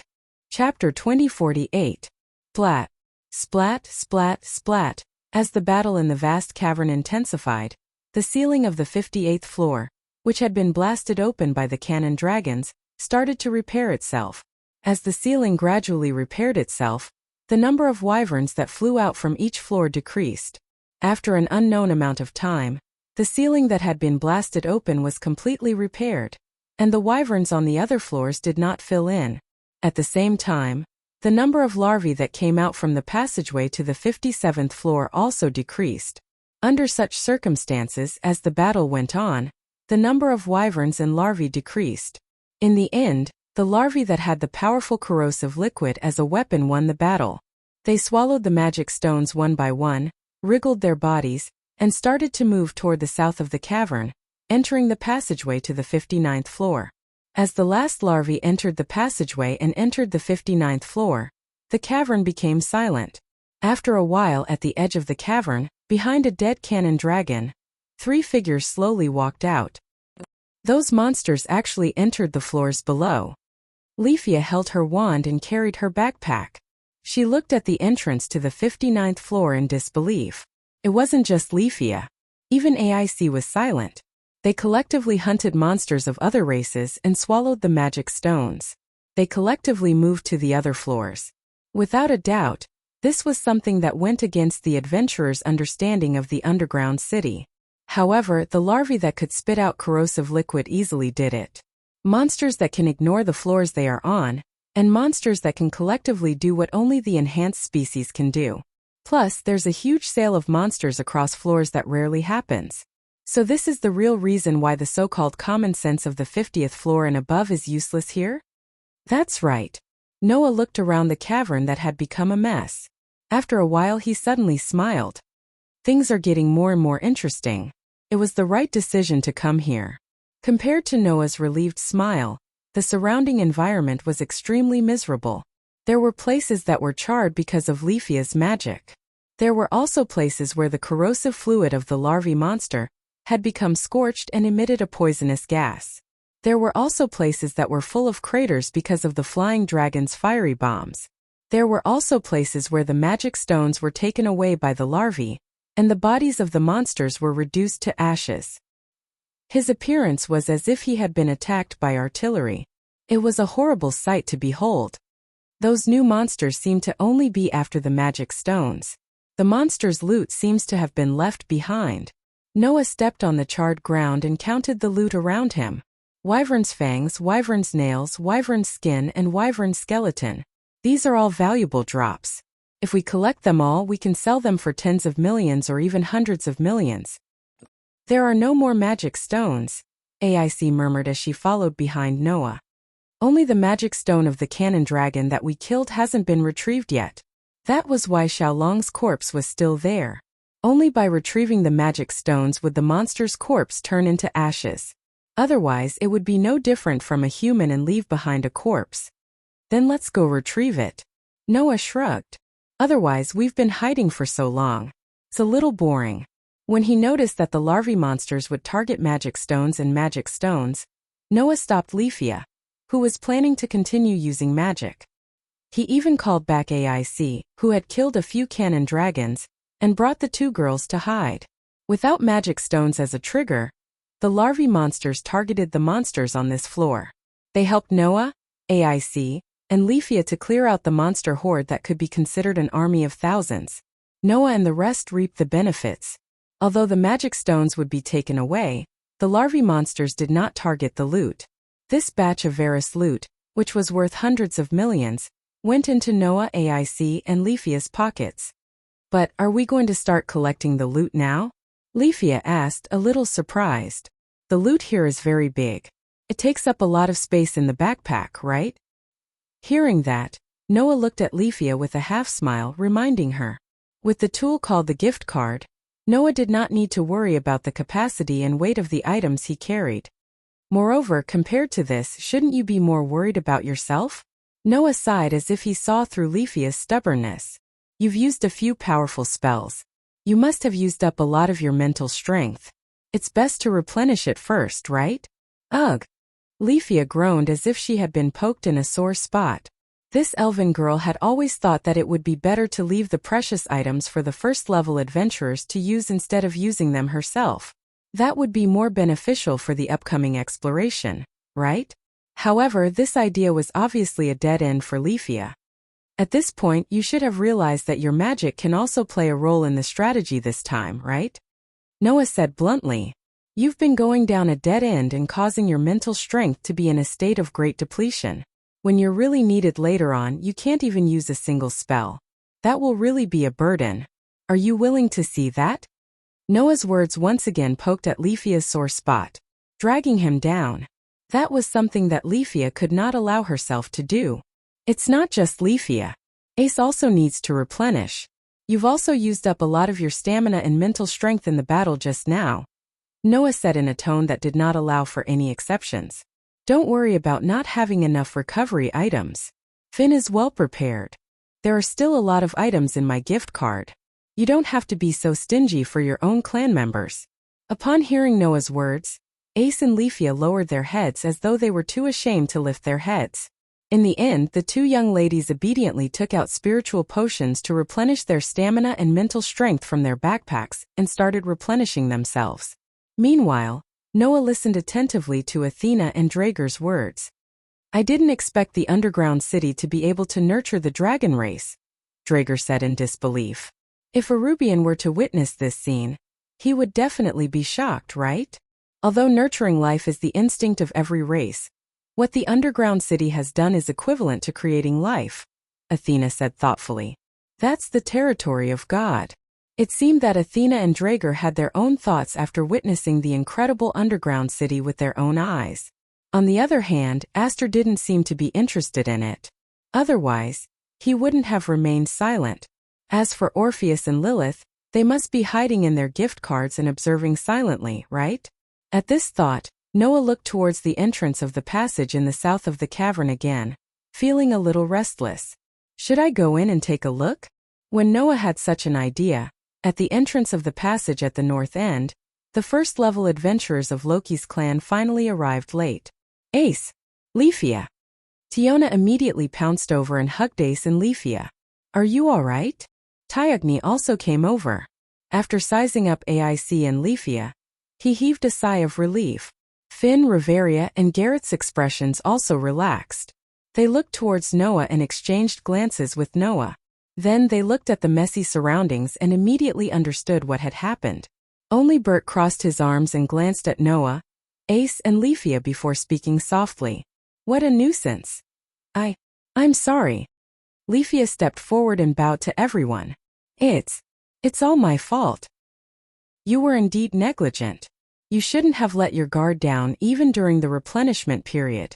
Finn shook his head. However, you were in the middle of the group and were protected by us. We allowed the monsters to break through the protective circle and attack you, causing you to be hit by the cannons. If not for Draeger, we would have lost a comrade. This is also our negligence. Everyone has to reflect on it. Everyone immediately lowered their heads. Chapter 2049. From the 50th floor all the way to the 58th floor, it should have only been about half a day, right? However, in just half a day the danger was very obvious, especially when they encountered the cannon dragon's attack on the 52nd floor. Even though the group of Loki's clan had experienced it once before, there was still an accident. Just like what Finn said, everyone was at fault. Rufia shouldn't have let down her guard during the resupply period. The group of level 1 adventurers shouldn't have overlooked the threat of the monsters hiding in the shadows on the 52nd floor, because of the cannon dragon's attack. If it wasn't for Noah saving Rufia, then this young elven girl might have really died in the mouth of the monster. Thinking of this, the level 1 adventurers all fell into silence, and Rufia was a little at a loss. Under such circumstances, it was Noah who mentioned it intentionally or unintentionally. Although the 58th floor has stopped producing monsters now, this is still the monster's nest. Next, we still have to enter the 59th floor of the unreached area. Let's not waste time blaming ourselves. If you want to reflect, wait until we return to the clan to have a reflection meeting. Saying this, Noah sized up Finn's group. Also, you have to hurry up and resupply, right? Seeing Noah sizing up Finn's group, Ace and Rufia noticed. Compared to their own group, Finn's group was in a very bad state. Finn and Bert's bodies were covered in scorch marks, and part of Garrett's armor was cracked. Tiona and Tyogny's brown skin had wounds oozing with blood, and even Riveria's outfit was a little messy. Obviously, in order to reach the 58th floor, Finn's group had fought a lot along the way. Fortunately, you threw the backpack to me before falling here. Gareth let out a rare bitter laugh. If it wasn't for the recovery items inside, we might not have made it here. Not only did we encounter a group of wyverns, but we also fought with a new type of monster, Riveria said. Although we've made sufficient preparations, if we don't have items to resupply, it's really dangerous. Thanks to this we ended up like this, Tioni said helplessly. I used up all my items not too long ago. These are all accumulated. So hurry up and give us some panacea, Tiona said weakly. Otherwise we'll really die. That's it. Bote curled his lips. Hurry up and take out the items. We need to replenish our supplies. I understand. Leafia hurriedly opened the backpack on her back and took out bottles of elixirs, which she distributed to everyone. After consuming a few bottles of the highest quality panacea, the injuries of the group of level 1 adventurers gradually began to improve. Then, Leafia took out a high-grade magic medicine and handed it to Riveria. Come to think of it, Riveria should have consumed a lot of spirit power along the way. While everyone was replenishing their supplies, Finn was looking at the entrance to the south with a smile on his childlike face. The 59th level were finally reaching it. Hearing this, everyone revealed smiles one after another, letting their excitement replace their self-blame. The arrival of the unreached level would prove that Loki's spawn was one of Eulalia's most powerful spawn. After all, that level was only reached by Zeus's spawn who had climbed to the peak. Entering that floor meant that Loki's clan had finally caught up with the footsteps of the clan that was once known as the strongest in the dungeon's exploration. This was undoubtedly a kind of glory for Loki's spawn. In response, Noah, AIC, and Leafia looked at each other. What's wrong? Finn asked directly when he sensed the abnormality in the three. Is there something wrong? Noah and AIC did not speak. Instead, they turned their gazes to Leafia. Leafia hesitated for a moment. Then, she told Finn and the others about the strange things they encountered on this floor one by one. What? Both Tiona and Tioni were shocked. Those new monsters are all strengthened species that can consume magic stones. You're kidding, right? Bert's eyes became fierce. I've never heard of an entire race of enhancers. Riveria and Gareth also furrowed their brows tightly. My thumb is tingling, which tells me that this is definitely not a normal thing. Finn narrowed his eyes and looked at AIC. And then? Did those new monsters enter the 59th level? Yes, AIC nodded and said softly. I wanted to chase after them but Noah didn't let me. Of course he won't let you go, Noah said in annoyance. Who knows what's on the 59th level? And what if Finn and the others came right after you left? That's right, Finn agreed. We were attacked by the cannon dragon on the 58th level on the 52nd level. The levels below must be even more dangerous. AIC, even if you once killed a LV6 floor master alone, I won't let you do whatever you want. AIC suddenly became dejected. Of course, AIC didn't know that the reason why Noah didn't let her go was actually because he had a little plan. That was to let AIC and Leafia stay here and wait for Finn and the others, then he would go in. Unfortunately, before this little plan could be implemented, Finn and the others rushed over. However, we must be prepared to fight the army of new monsters on the 59th level, Finn said. Although I don't know if those new monsters will continue to go down, it's never wrong to be careful. Finn's words made Tiona and Tiorn's face bitter. Do we have to fight those disgusting monsters again? Please spare me. Not only can those guys spray corrosive liquid, they can also self-destruct. Every time I kill them, I have to dodge them in a hurry.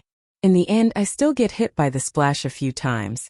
I don't have AIC's magic to deflect the corrosive liquid with wind. While Tiona and Tiorn were complaining, Bert was also smacking his lips. Riveria and Gareth's brows were furrowed deeper and deeper, obviously feeling that the situation was getting more and more troublesome. After all, in the last expedition, they couldn't even step into the 52nd level. All of their weapons were dissolved by the larva-type monsters wandering on the 51st level. In the end, they had no choice but to retreat.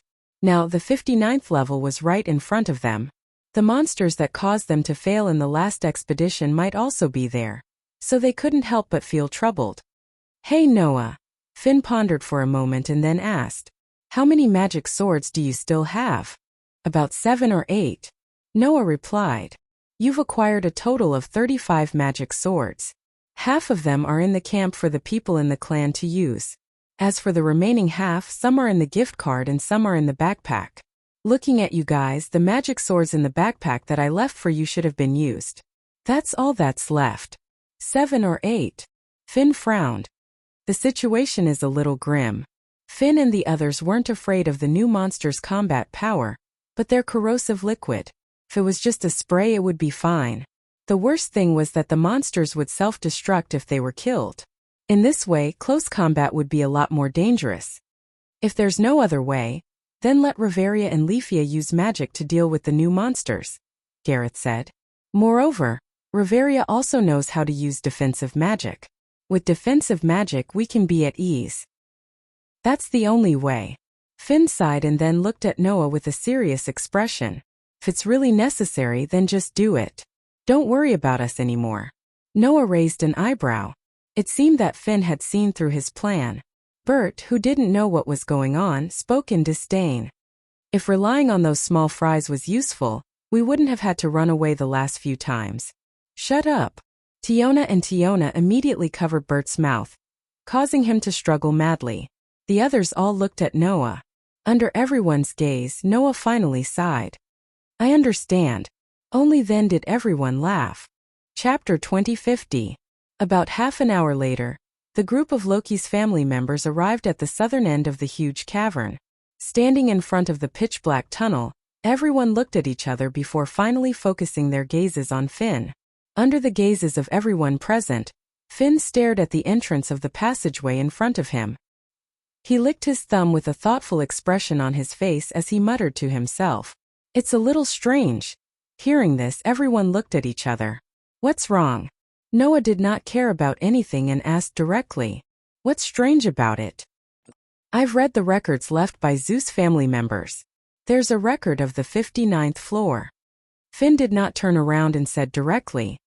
According to the records, the terrain of the 59th floor is no longer a labyrinth like the dragon pot, but a glacial zone with extremely low temperature. Glacial zone? Noah was surprised. No wonder you gave me so many protective equipment with fire essence protection. So it was to guard against this? That's right. Finn nodded. According to the records, there are glaciers everywhere on the 59th floor. It's extremely difficult to move forward, and there's also an unimaginably low temperature. Even at LV 5 level 1 adventurer will be frozen stiff and their body will become sluggish. They can barely exert 70% of their combat strength. As for those below LV 5, there's a possibility that they will be frozen into ice directly. As soon as these words came out, Leafia, who was only LV 3, turned pale. Noah, on the other hand, frowned and looked at the tunnel in front of them. If the 59th floor is really that cold, then it's impossible that we didn't feel a little cold standing in front of the tunnel, right? That's why I think it's a little strange. Finn touched his chin. Could it be that the influx of those new monsters caused some changes on the 59th floor? Not necessarily. Noah shook his head. Maybe the environment on the 59th floor itself will change? The environment itself will change. Tiona blinked. Is that even possible? That's impossible, right? Tiona said doubtfully. I've never heard of any floor's environment changing. Nothing is impossible. Noah shrugged. Even the ability to ignore floors has appeared. An entire race of enhancers and monsters that move to other floors have appeared. With so many unbelievable things happening, what else is impossible? Both Tiona and Tiorn were speechless. You're right. Riveria closed her eyes. We're the ones who keep saying that common sense above the 50th floor is useless here. That's right. Gareth lifted his battle axe and said the same thing. In this way, no matter how inconceivable it is, it wouldn't be strange. Everyone fell silent. However, not long after, a rough voice interrupted everyone's silence. What's the point of thinking so much? Bote coldly snorted and directly said, either you go down or scram. We're already here. Is there a third choice? His words were crude, but his reasoning was not. Bert's statement was indeed correct. However, Noah said so. It's not that there's no third choice. Huh. Everyone was stunned. Under everyone's stunned gaze, Noah curled his lips and smiled. We can also learn from those cannon dragons and directly blast open the vertical hole leading to the 59th floor on the 58th floor. That way, we can at least peek at the movements of the floors below and decide whether to go down or not. As soon as this statement came out, everyone was speechless. Is your brain filled with boiling water? Bote couldn't help but yell. Do you think it's so easy to open a hole between floors? Even the magic of an old lady can't do that, right? I can't guarantee that I can do it. Riveria opened her eyes. She seemed to be very dissatisfied with Bote calling her an old lady, but her serious personality made her answer honestly. The cannon dragon is a monster specialized in cannon fire, so the power of the cannon fire is amazing. In terms of firepower alone, I shouldn't be able to compete with the cannon dragon. As she said this, Riveria's tone suddenly changed. However, if it's Noah Doria, he should be able to do it, right? That one sentence made everyone reveal a somewhat strange expression. TSK. Bote made a very explicit sound of disgust and spoke in a very displeased manner. Why are you mentioning that bastard? What? Are you jealous again? Tiona giggled and teased. Because you can't do something that little brother Noah can do, so you're upset? It's none of your business. Bote looked as if his tail had been stepped on and exploded. Continue playing with your big double-edged sword. Don't talk too much. Bote's stampeding appearance immediately made everyone laugh. Only Leafia stared at Noah with eyes full of resentment. This caused Noah to feel a chill down his spine and he muttered in his heart. Did I offend you again? Just as the atmosphere between them started to relax, AIC stared at the entrance of the passageway in front of her, looking as though she had lost her soul. Noah was the first to notice the abnormality of this girl who was usually silent and kept her presence to a minimum. He asked in confusion. What's wrong? AIC glanced at Noah and continued to stare at the tunnel in front of her. Her eyes began to ripple. Then AIC clutched her chest and muttered in confusion. There's a very strange feeling. A very strange feeling? What kind of feeling is that? When this thought flashed through Noah's mind, two voices that only he could hear suddenly sounded. Master. Aster suddenly spoke. I also have a strange feeling. The same goes for this concubine. Athena suddenly spoke up as well. It feels like there's something familiar yet strange in front of this tunnel. To be more precise, it should be below. Hearing Aster and Athena's voices, Noah raised his eyebrows and finally looked at the tunnel in front of him. Noah's intuition told him. In front of this tunnel, there was the answer to the puzzle that appeared after entering the 51st floor. The reason for the emergence of the strange larvae monster might be in front of him. Understanding this, Noah closed his eyes. When he opened them again, they had turned into calmness. Finn. Noah suddenly said. Let's move forward. Finn turned his head and looked at Noah. After seeing Noah's calm expression, he nodded. Our goal is the 59th floor. Finn smiled. Since we're already here, there's no reason to retreat. Finn then raised his hand. Let's go. Okay. Everyone responded loudly. Only AIC was still in a daze. She seemed to be very concerned about the strange feeling that suddenly appeared in her heart. Under such circumstances, a hand suddenly rested on AIC's head. AIC was suddenly startled and turned her head. Don't think too much. Noah met AIC's gaze and said, I'm here. Hearing such a short sentence that gave her a sense of security, AIC's heart unbelievably calmed down. The group of people exchanged glances with each other. Soon after, they suddenly charged forward. This was an equally huge cavern. The scale was more magnificent than the 58th floor directly above. The direction of vision also gave a feeling that it was more spacious than the 58th floor. Inside the huge cave, a lush green forest almost filled the entire space. On the ground, there was a verdant grassland, and there were many colorful flowers. The environment could not be described as not beautiful. At the edge of this sealed cavern, on the surrounding rock walls, vines hung all over the high walls, forming a green wall. On top of the wall, countless flower buds of various sizes hung down like silkworm cocoons. It gave the illusion that something was growing inside. This is the 59th floor? In the passage that connected to the 58th floor, Tiona and Tiorn looked at the vibrant scene in front of them, dumbfounded. Finn, Bert said in a doubtful tone. Are you sure this is the Ice River Zone? Finn did not answer. Instead, he frowned and fell into a deep thought. Noah, on the other hand, noticed another scene. Chapter 2051. When the adventurers of Loki's clan were stunned by the environment in front of them, Noah suddenly stepped forward, came to the only road in the dense forest and squatted down. Noah's action immediately attracted everyone's attention. Only then did the three leaders, Finn, Riveria, and Gareth, discover it. On the forest road where Noah squatted down, there was some viscous purple-black liquid. This is... Riveria's eyes slowly narrowed. The corrosive liquid of the larvae-type monster? No, it's not corrosive liquid, it should be body fluid. Finn came to Noah's side and squatted down as well. After looking at the viscous liquid on the ground, he made such a judgment. It seems that those larvae-type monsters really came to this floor and went forward along the forest road, heading somewhere. If one looked carefully, they would be able to find it.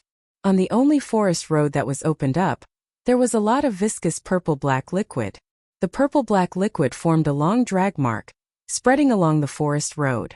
Therefore, Finn's speculation was 100% convincing.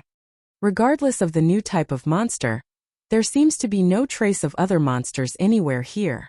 Gareth carried the battle axe, looked around and frowned. Could it be that the larvae-type monsters took the magic stones and killed them all?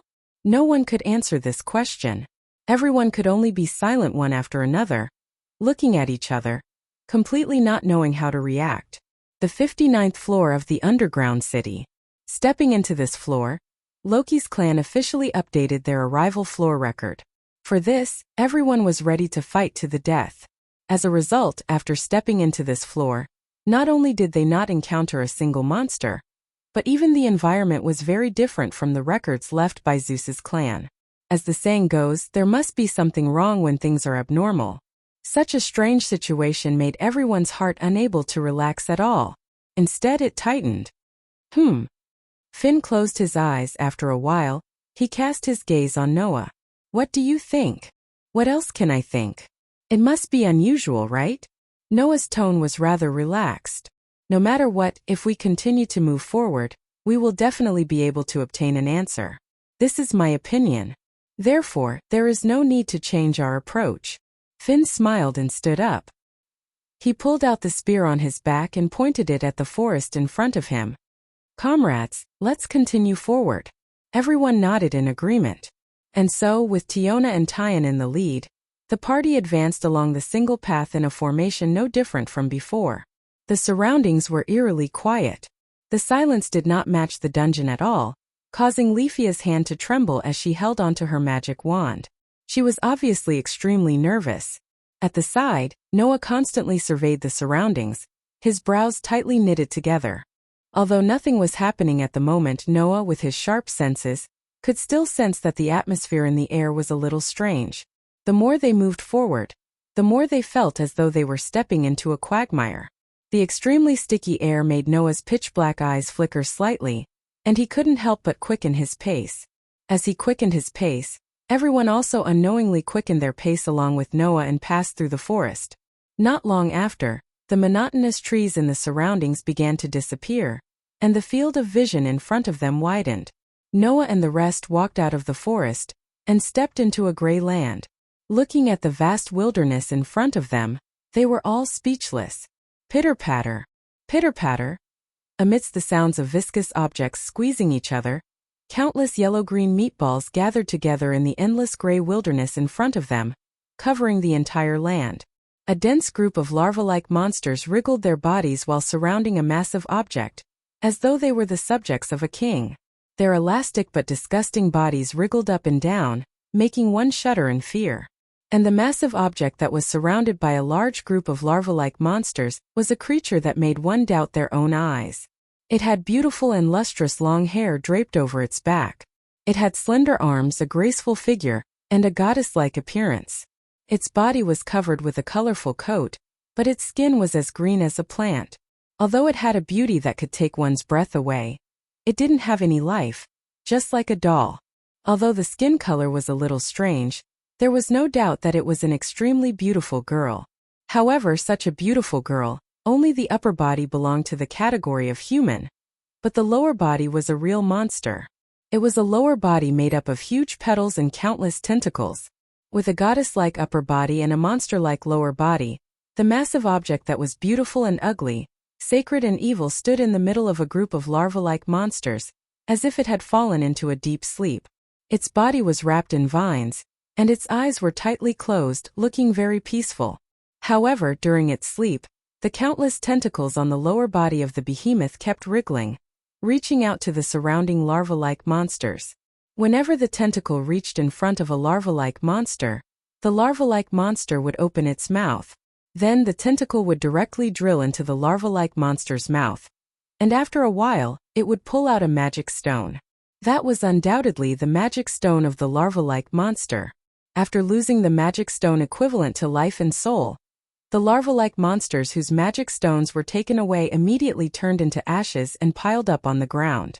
And those magic stones were stuffed by the tentacles into the petal-like lower body. There, a big mouth covered with mucus and fangs opened like a man-eating flower, constantly swallowing the magic stones that were stuffed over. The scene beyond everyone's imagination made everyone in Loki's clan fall into a state of shock, and they couldn't recover for a long time. I finally understand. Noah sighed. I understand why those larva-like monsters are like strengtheners, plundering the magic stones of other monsters, and why they collectively migrate to other floors. Unfortunately, I also understand. Finn took a deep breath and stared straight ahead. The larva-like monsters will plunder the magic stones of other monsters, not because they are all strengtheners, but because there are other existences controlling them, letting them go to other floors to plunder magic stones, and then return here to contribute the strengthened magic stones to the controller. This was the reason why the larva-like monsters would collectively plunder the magic stones of other monsters, and why the larva-like monsters would collectively migrate to other floors. In the final analysis, it was not because the larva-like monsters were all beyond common sense, but because there was an existence beyond common sense controlling them. That was the behemoth that was surrounded by the larva-like monsters. A female monster that was different from the larva-like monsters, but was controlling the larva-like monsters. Seeing the large group of larva-like monsters constantly contributing the strengthened magic stones to the female monster, everyone shuddered. That monster, has it been devouring the strengthened magic stones with this efficiency all the time? Tiona's lips were a little pale. Then how powerful did it get? Does it even need to be said? Tiona bit her lip, stared fiercely at the behemoth of the female monster, and said so. If there is a floor master on the 59th floor, then it's her. The cannon dragon on the 58th floor was as high as LV5. The female monster that occupied the 59th floor, according to the calculation method of the floor master, was 2 levels higher than the monsters on this floor. In other words, the female monster was at least a LV7 floor master. It might even be higher than that. Just when everyone understood the meaning behind this, AIC stared blankly at the female monster. She suddenly shook her head as if she had lost her soul. No. AIC's strange behavior attracted everyone's attention. However, before the crowd could react, AIC abruptly spoke. Quick! Let's go! This sentence was greeted by the 2 sword spirits that only Noah could hear. No! It's too late. As soon as the voice fell, a shocking sense of horror suddenly descended. Chapter 2052. At this moment everyone, including Noah, raised their heads abruptly and focused their gazes in front of them. Then everyone saw it. In the vast wilderness covered in grayish-black ashes, the female monster that had been devouring the magic stones of the larvae abruptly stopped. Immediately after, the upper body of the female monster that was wrapped in vines suddenly trembled. Under the gaze of everyone present, she slowly raised her head and opened her eyes. What kind of eyes were they? There were no pupils. There was no iris. He did not have the slightest bit of vigor that an intelligent creature should have. That was the pair of eyes the female monster had when she opened her eyes. With such a pair of eyes, the beautiful face of the female monster suddenly burst into a smile.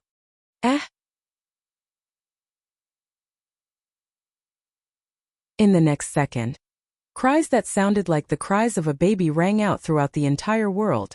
It was as if the cries had turned into invisible sound waves, shaking up everything in the surroundings. That voice had the beauty of a ballad, but it also had the ugliness of a howl. It was filled with a holy aura, but it also gave off a filthy feeling. It was very contradictory, and it was this incomparably contradictory cry that turned into the most ear-piercing shriek in the world, transmitted into the ears of everyone present. Ah! Tiona, Tiny, and Leafia immediately let out sorrowful cries. Huh! Finn, Riveria, Gareth, and Bert involuntarily covered their ears and squeezed out a groan from their throats. The ear-piercing screams were like invisible sharp weapons, constantly stabbing at the adventurers of Loki's clan, making everyone unable to help but show uncomfortable expressions. Only Noah and AIC stared at the shrieking female monster. Their expressions changed abruptly. AIC's expression changed abruptly because even though the shriek didn't make her feel uncomfortable, it made her blood flow faster and her heart beat faster. That reaction was as if it was resonating with the woman's voice. AIC could no longer maintain her usual calmness and fell into an uncontrollable state. As for Noah, the reason why his expression changed was because of Aster's words. Master! Aster's voice resounded in Noah's heart. Those are immortal essences. Immortal spirit? Was that an immortal spirit? Looking at the female monster who had the upper body of a goddess and the lower body of a monster, Noah was almost subconsciously speechless. She had the two elements of beauty and ugliness, holiness and evil. Could such a monster be an immortal? What kind of joke was this? Immortal spirits were the avatars of gods. In the era where the gods had yet to descend, the duty of the fairies was to listen to the voices of the gods in the heavenly realm, accept the will of the gods, find the heroes of the lower realm, assist and help them, and crusade against all the sins and evil in the world. To put it bluntly, the fairies were the predecessor of the grace bestowed by the gods to the people of the lower realm. In the era where the gods had yet to descend and the humans of the lower realm had yet to receive the grace of the gods, the fairies were the ones who bestowed the humans with power, magic, and even transformed into weapons, giving birth to the existence of heroes. That kind of existence was the thing in front of him that was neither human nor strange. I know you don't want to believe it, but it should be the truth. Athena seemed to have seen through Noah's thoughts and said, You said before that the fairies of this world and the elemental fairies of the elemental fairies have the same effect and can be categorized as the same existence. If the woman in front of us is really an immortal spirit, then it can explain why I and the Holy Sword fairies felt a familiar yet unfamiliar aura. But the fairy in front of us is no longer pure. Aster said with a very unique and emotionless voice. The monsters of this world can increase their power by devouring magic stones and become the so-called enhanced species.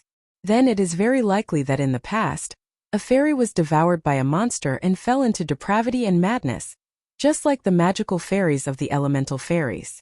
The filthy fairy. That was the true identity of the woman in front of him. He didn't expect such a monster to appear in the buried city. Athena suddenly said, You're right. You're right. You're right. After a monster swallows a magic stone, it will become a strengthened species. In order to pursue greater power, it will continue to attack other monsters. Then, after swallowing a fairy essence and obtaining the power of the fairy essence, what will a monster become after swallowing a fairy essence? Noah understood the meaning of her words almost instantly. Just like how your two contracted fairies can sense each other's existence, the other party should also be able to sense the existence of your two contracted fairies. Right? Drake explained Noah's situation. You're being watched, partner. With that, the female monster turned her head and stared at Noah. No. To be more precise, she was staring at Noah and AIC. Soon after, the female body cried out in joy as she let out a pleasant voice. Can't find you guys. All of a sudden, apart from Noah, everyone present felt as if their hearts were being squeezed tightly by an invisible hand. Their eyes suddenly widened. The sense of terror in the air suddenly reached its peak. Noah's eyes narrowed and he suddenly shouted, Disperse! Everyone present shuddered at the same time. Immediately after, apart from Leafia who did not have time to react and was hugged by Noah, the rest of the first-level adventurers all scattered at an alarming speed as though they were conditioned reflexes. Whoosh whoosh whoosh whoosh whoosh. Almost at the same time, a series of sharp air-piercing sounds were heard in the sky. It was the sound of the filthy immortal fairy's tentacles turning into spears that pierced through the air and shot down like raindrops. The countless tentacles shrouded down like a torrential downpour and landed heavily on the spot where Noah and the others were a second ago. Bang bang bang bang bang. A series of explosive sounds rang out. The tentacles that had turned into long spears that descended from the sky carried a terrifying power. They suddenly shattered the ground and pierced through the rock plates, setting off a violent gust of wind. Mixed with a large amount of sand, they shook in all directions. A terrifying shockwave swept out, causing the people who had scattered out of reflex to be affected. One by one they were blown away, smashing heavily onto the ground. After rolling a few times they flipped over and jumped up. Noah, who was protecting Leafia, was also affected by the violent shock wave. However, he relaxed his body and drifted away like a lone boat that met a huge wave. He only landed on the ground when the shock wave stopped expanding. As a result, apart from Noah and Leafia, the rest of the first-rank adventurers were reduced to such a sorry state in a single encounter. Ha-ha. Ha-ha. Ha-ha-ha-ha. The female monster seemed to be amused by the sorry state of AIC and the others. Like an innocent little girl, she let out a bell-like laughter. With such laughter, the filthy immortal fairy glanced at Noah and then at AIC and shouted excitedly, "Eat you them!" Athena's words hit the bull's-eye. The filthy immortal fairy really intended to eat Aster and Athena. Perhaps the reason why the filthy immortal fairy suddenly woke up was because she sensed Aster and Athena, who were almost the same kind of immortal fairy. Noah had been targeted. And it wasn't just Noah. Even AIC had been targeted. The sense of terror that permeated the air increased once again. You! AIC looked at the filthy immortal fairy with eyes that had never wavered before. Why? Seeing AIC's abnormal behavior, Tiona, Leafia, and Bert didn't think much of it. However, Finn, Riveria, and Gareth seemed to know something and gritted their teeth. The female immortal fairy turned her gaze and stared at AIC, smiling happily. Here. Become one with me. After saying that, countless tentacles once again turned into a violent storm. Like a deadly poisonous net, they fell from the sky and enveloped the area. Chapter 2053. Bang! In the middle of the vast cave in a gray wilderness, a terrifying shockwave violently shook the surroundings following the sound of an explosion. Like a typhoon, it blew through the forest, causing the trees to sway wildly. In the center of the shockwave, the first-level adventurers of Loki's clan were dodging the thick tentacles falling from the sky in a sorry state. Every place they stood was smashed by the tentacles with terrifying power, shattering one piece after another. Suddenly, in the vast wilderness, the roar of the tentacles smashing the ground reverberated endlessly, like thunder falling on the ground, extremely shocking people's eyes. All the first-level adventurers of Loki's clan desperately dodged. It was not easy for them to stabilize their bodies. Relying on their LV5 and LV6 ability values, they barely dodged all the attacks. During this period, the gigantic female monster had been letting out cheerful and pleasant laughter. She didn't show any mercy when she attacked. Her thick tentacles seemed to have turned into cannonballs at this very moment, constantly bombarding the surroundings, stirring up waves of impact and sand. That expression was simply like a playful girl playing with water. Perhaps for that filthy fairy, the battle in front of her was actually no different from playing around. Under such circumstances, the first-level adventurers of Loki's clan found it more and more difficult to dodge. Everyone. Being held in Noah's arms, Leafia, who could smoothly avoid the bombardment of the storm without any effort, looked at her companions who were in danger and could not help but cry out anxiously. Noah held Leafia tightly in his arms, while dodging the whip shadows of the tentacles that attacked fiercely, while looking at the group of Loki's clan members who were finding it more and more difficult to dodge. His empty hand slowly clenched, and traces of magic fluctuations emerged on it. What's wrong? Drake spoke. Are you going to make a move? Hearing this, Noah hesitated for a moment. After a while, he actually dispersed the magic power gathered and whispered such a sentence. Wait a little longer. They haven't reached their limits yet. Is that so? Drake said non-committally. You treat those people really well. Not bad. Is it not bad to leave him in the lurch? If it were another situation, he definitely wouldn't say that. However, if Noah did not make a move here, it was indeed not bad. In the dungeon there was an unwritten rule. That is, you can't take the prey of others without permission. The monsters that adventurers dealt with were not only a source of wealth, but also factors that could make them stronger. After all, the adventurers who received the favor needed to kill monsters to gain experience points, which could be used to strengthen their ability points. The reason why Noah hadn't made a move all this time and took the initiative to kill the enemy was because killing monsters didn't benefit him at all. However, for the people of Loki's clan, it was a period of experience points that could make them stronger. Leaving all the monsters to AIC's group to deal with would allow them to reap the best rewards. If all of them were to be dealt with by Noah, it would be harming others without benefiting himself. It was precisely because he saw through Noah's thoughts that Finn told Noah before that if it was really necessary, then don't worry about them and just make a move. Now, in the face of the current world's peak monsters whose strength was enough to surpass LV7, the adventurers of Loki's clan were already forced into a dead end. However, Noah still thought that it was not the time to make a move yet. When Finn and the others reached their limits, the experience points would be the most precious. Thinking of this, Noah still decided not to make a move and wait for a while. With this observation, before the adventurers of Loki's clan had time to erupt, the Immortal of Filth took the initiative to erupt.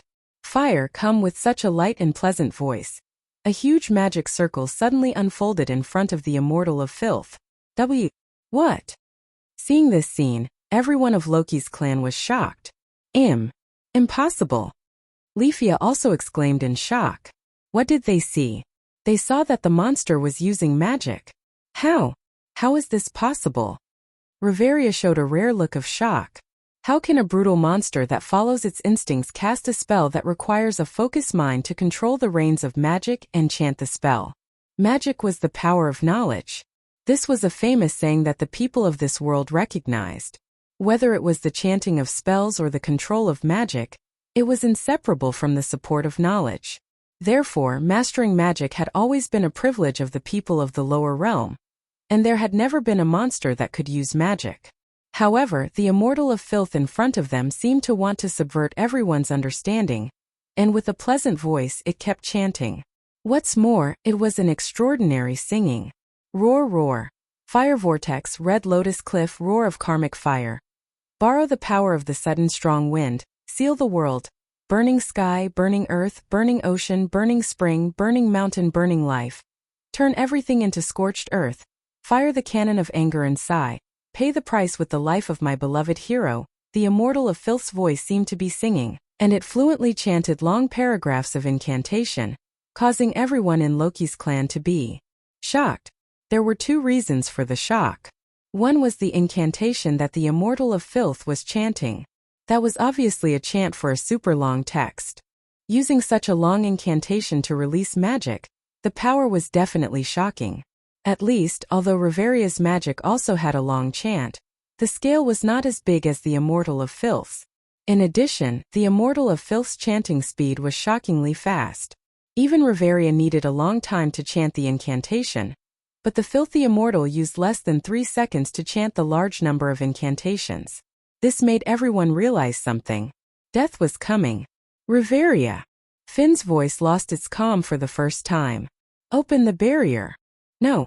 Reveria also lost her composure and shouted loudly. It's too late. Hearing this, Tiona and Tiorn showed a frightened expression. In the name of the Executor, the name given to me is Flame Essence, Incarnation of Flames, Queen of Flames. In the next moment, the Immortal of Filth finished the last syllable of the incantation, and a terrifying magic power rose from her body. No! Leafia's pretty face turned pale. Damn it! Bert growled. This is too much of a joke. Garrett's lips trembled. Under such circumstances, the female monster abruptly smiled and softly chanted the true name of the super long chant spell. Firestorm. Fiery red color dyed the entire world. Boom! Accompanied by a violent explosion, a terrifying flame burst out from the magic array in front of the Immortal of Filth. It turned into a red storm that swept out with shocking heat. The fiery red high-temperature storm almost became a tornado that reached the ceiling of the cave, and shook in all directions like the explosion of a star. The gray earth was burned to ashes. The forest in the distance spontaneously combusted. Under the expansion of the red storm, an unimaginably high temperature rushed toward the level 1 adventurers of Loki's clan like a heat wave, and everyone stood rooted to the ground in a daze. Soon after, a violent firestorm swept over as if it was the end of the world. "It's over." No one knew who murmured this. However, almost at the same time a figure dashed out. Instead of retreating, she rushed toward the terrifying firestorm and reached out her hand. Clang! A dazzling white light suddenly bloomed. One hand held a sword, and the other hand shone with a dazzling white light. AIC suddenly charged out. Her crystal-clear eyes were filled with determination as she faced the terrifying storm of flames. In the next moment, the dazzling white light and the violent firestorm collided. Boom! An astonishing boom resounded, shattering the surrounding rock walls of the vast cavern. The white light and the firestorm collided in the center of the cave, illuminating the surroundings. Chapter 2054. Woo woo woo woo. In front of the raging waves of flames, AIC raised her hand that was shining with a dazzling white light. She continuously refined her mental strength, causing the brilliant white light to become more and more dazzling. Gradually, it covered the surrounding fiery red color. AIC. Seeing that AIS was able to withstand the destructive firestorm alone, the Grade 1 adventurers of the Loki clan finally reacted. Noah was also looking at AIC. His eyes lit up when he saw the dazzling white light erupting from AIC's body and withstanding the violent waves of fire. That girl can already use crush to such an extent? Perhaps it was because of the eruption before a great catastrophe? All in all, the crushing magic that AIC had used up almost all of her mental strength to cast was so dazzling that it could light up the entire cavern that was bigger than Eulalia. The dazzling white light swallowed the storm of flames bit by bit. Finally, it completely enveloped the violent storm of flames. Wong! A trembling sound suddenly rang out. The fiery storm that was covered by the dazzling white light was divided equally by the white lines that suddenly appeared. Bang! In the midst of the explosion, the firestorm that was covered in white lines suddenly exploded, turning into a wave of fiery red wind. Mixed with sparks that filled the sky, it spread out. AIC, who had just managed to shatter the firestorm with great difficulty, was unable to dodge the incoming shockwave and was blown away. Miss AIC. Rafia was shocked. Tiana and Tyan charged forward, leaping into the air and catching AIC, who was flying backwards like a cannonball, in their arms. However, the force that sent AIC flying was very powerful. Even though the Amazon sisters were LV5, they were still pushed back fiercely in the instant they caught AIC in their arms. They only stopped after sliding back for more than 10 meters. Ugh! Both Tiona and Tiona let loose a muffled groan as their slender arms became slightly numb. Cough cough. AIC directly knelt on the ground and coughed a few times. Her beautiful face had almost lost all color. It wasn't all caused by the injury. It was also due to the large consumption of mental strength. However, in the end, AIC relied on herself to block the terrifying firestorm and saved everyone's lives. The immortal of filth seemed to be very dissatisfied with the result and let out a tantrum cry. Seeing this scene, Finn, Gareth, and Bert rushed to the front of AIC, Tiona, and protected the three girls behind them, and pointed their weapons at the female monster with vigilance. AIC. Riveria went to AIC's side and squatted down and supported her. Are you okay? AIC said weakly. Her eyes were filled with unconcealable exhaustion. I'm fine. I can't tell at all, Riveria said bluntly. I'll reply to you first. The elixirs are here. Leafia hurriedly carried a large backpack and ran to AIC's side. She hurriedly rummaged through the high-grade elixirs and high-grade magic elixirs, and stuffed them all to AIC. Miss AIC, hurry up and heal. AIC heard Leafia's words and knew that now wasn't the time to be stubborn. She accepted the 2 bottles of elixirs and began to heal. However, it was obvious that the enemy wasn't even willing to give AIC time to heal. "Oh Earth, roar!" The melodious voice that sounded like a ballad rang out once more. The adventurers of Loki's clan widened their eyes in shock. Shortly after, a pitch-black magical formation unfolded beneath the immortal of filth and released pitch-black mana. Undoubtedly, The Immortal of Filth had just used a powerful spell a second ago. Logically speaking, even if she still had some mental strength left, there should be a slight cooldown time after casting such a powerful spell. However, the Immortal of Filth overturned common sense once more. She didn't need the cooldown time after casting the spell and began to chant once more, causing a surge of mana to rise. Old hag. Bert couldn't help but curse because he was too shaken. Stop daydreaming. Hurry up and activate the barrier. In fact, before Bert even spoke, Riveria had already begun to move. Dance, Fairy of the Air, Master of the Light. I have made a pact with the guardian god of the forest. I hope you will play the song of the earth to envelop us and protect us. I implore you to turn into a giant wall of light to protect us. As if to make up for her previous loss of composure, Riveria quickly constructed an incantation. She closed her eyes and raised her wand, causing the magical formation to revolve beneath her. However, the enemy also displayed the same extraordinary chant that she had just performed. Come, come, come, shell of earth, artifact of black steel, hammer of shining stars. With the contract of creation I command you to reverse. Burn the sky, shatter the ground, build a bridge, combine into one. Descend the axe of the sky, the calamity of destruction this time. The Immortal of Filth's chant was clearly much shorter than before. It had changed from an extremely long chant to a long chant. This meant that although the next attack wasn't as powerful as the previous one, it was much faster than before. In the name of the Executor, I command the name Goblin, embodiment of Earth, Queen of Earth. The Immortal of Filth's incantation speed was astonishing, easily surpassing Riveria, who was also chanting a long chant. In the end, the Immortal of Filth still managed to cast her spell before Riveria did. Meteor shower. The light that blossomed from the pitch-black magical formation beneath the Immortal of Filth suddenly converged into a beam and soared into the sky, disappearing into the ceiling. Instantly, the ceiling of the huge cavern turned into a pitch-black night sky. Then, a meteor shower enveloped in black light appeared. Whoosh whoosh whoosh whoosh whoosh.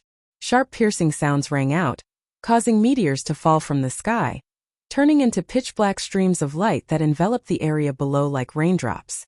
In the nick of time, Riveria promptly released her own defensive magic. Dimension Interception. A transparent light screen rose in front of everyone, protecting everyone behind the barrier. Then the meteors directly fell on the transparent light screen. Bang bang bang bang bang. Explosions rang out one after another. The heavy meteor shower bombarded the transparent light curtain and exploded, setting off waves of astonishing flames and shockwaves. The scene that seemed to be constantly bombarded by artillery fire made everyone behind the transparent light screen break out in cold sweat. On the other hand, Riveria gritted her teeth. Just like AIC, she continuously refined her mental strength into mana and infused it into her defensive magic, holding on bitterly. So far, Riveria's defensive spell had saved her companions in the clan countless times. That defensive spell called Dimension Interception was famous for its sturdiness and had never been breached. Unfortunately today, Riveria's fortress was destined to be breached once. Crack! An incomparably subtle but exceptionally ear-piercing cracking sound came from the transparent light screen. At this moment, everyone's complexion changed. Just when everyone couldn't help but despair, a heavy voice abruptly interrupted. Boost! The moment that heavy voice sounded, an incomparably malevolent gauntlet was placed on Riveria's shoulder. Transfer! On the back of the gauntlet, a sparkling and translucent jade flashed with light. At the same time, Riveria felt a powerful force suddenly flowing into her body, fiercely increasing her strength by a large margin. Clang! The transparent light screen standing in front of everyone suddenly blossomed with dazzling light and became a lot thicker. Bang bang bang bang bang. The meteor shower bombarded the light screen from the sky, setting off terrifying flames and shockwaves, but it was unable to shake the light screen. This situation made everyone's spirits rise as they looked at Riveria's side. Chapter 2055. At some unknown time, Noah had silently appeared beside Riveria. His gaze was still fixed on that huge female monster, but his hand was on Riveria's body. However, in that hand, a sinister dragonclaw-like scarlet-red hand covered everything. It tightly gripped Riveria's shoulder, and the jade on the back of the hand blossomed with radiance. That's Ace, Tiona, Tiony, and Leafia recognized the gauntlet almost immediately. Although Finn, Reveria, and Gareth had never seen a gauntlet before, they were still able to determine what it was based on the current situation. What's that? Bert was the only one who didn't know what was going on, but he understood one thing. That was, with Noah's help, the defensive power of Reveria's barrier greatly increased, blocking the powerful magic of the filthy immortal fairy. Is that why Finn values him so much? The way Bert looked at Noah had already changed. However, the immortal of filth was dissatisfied.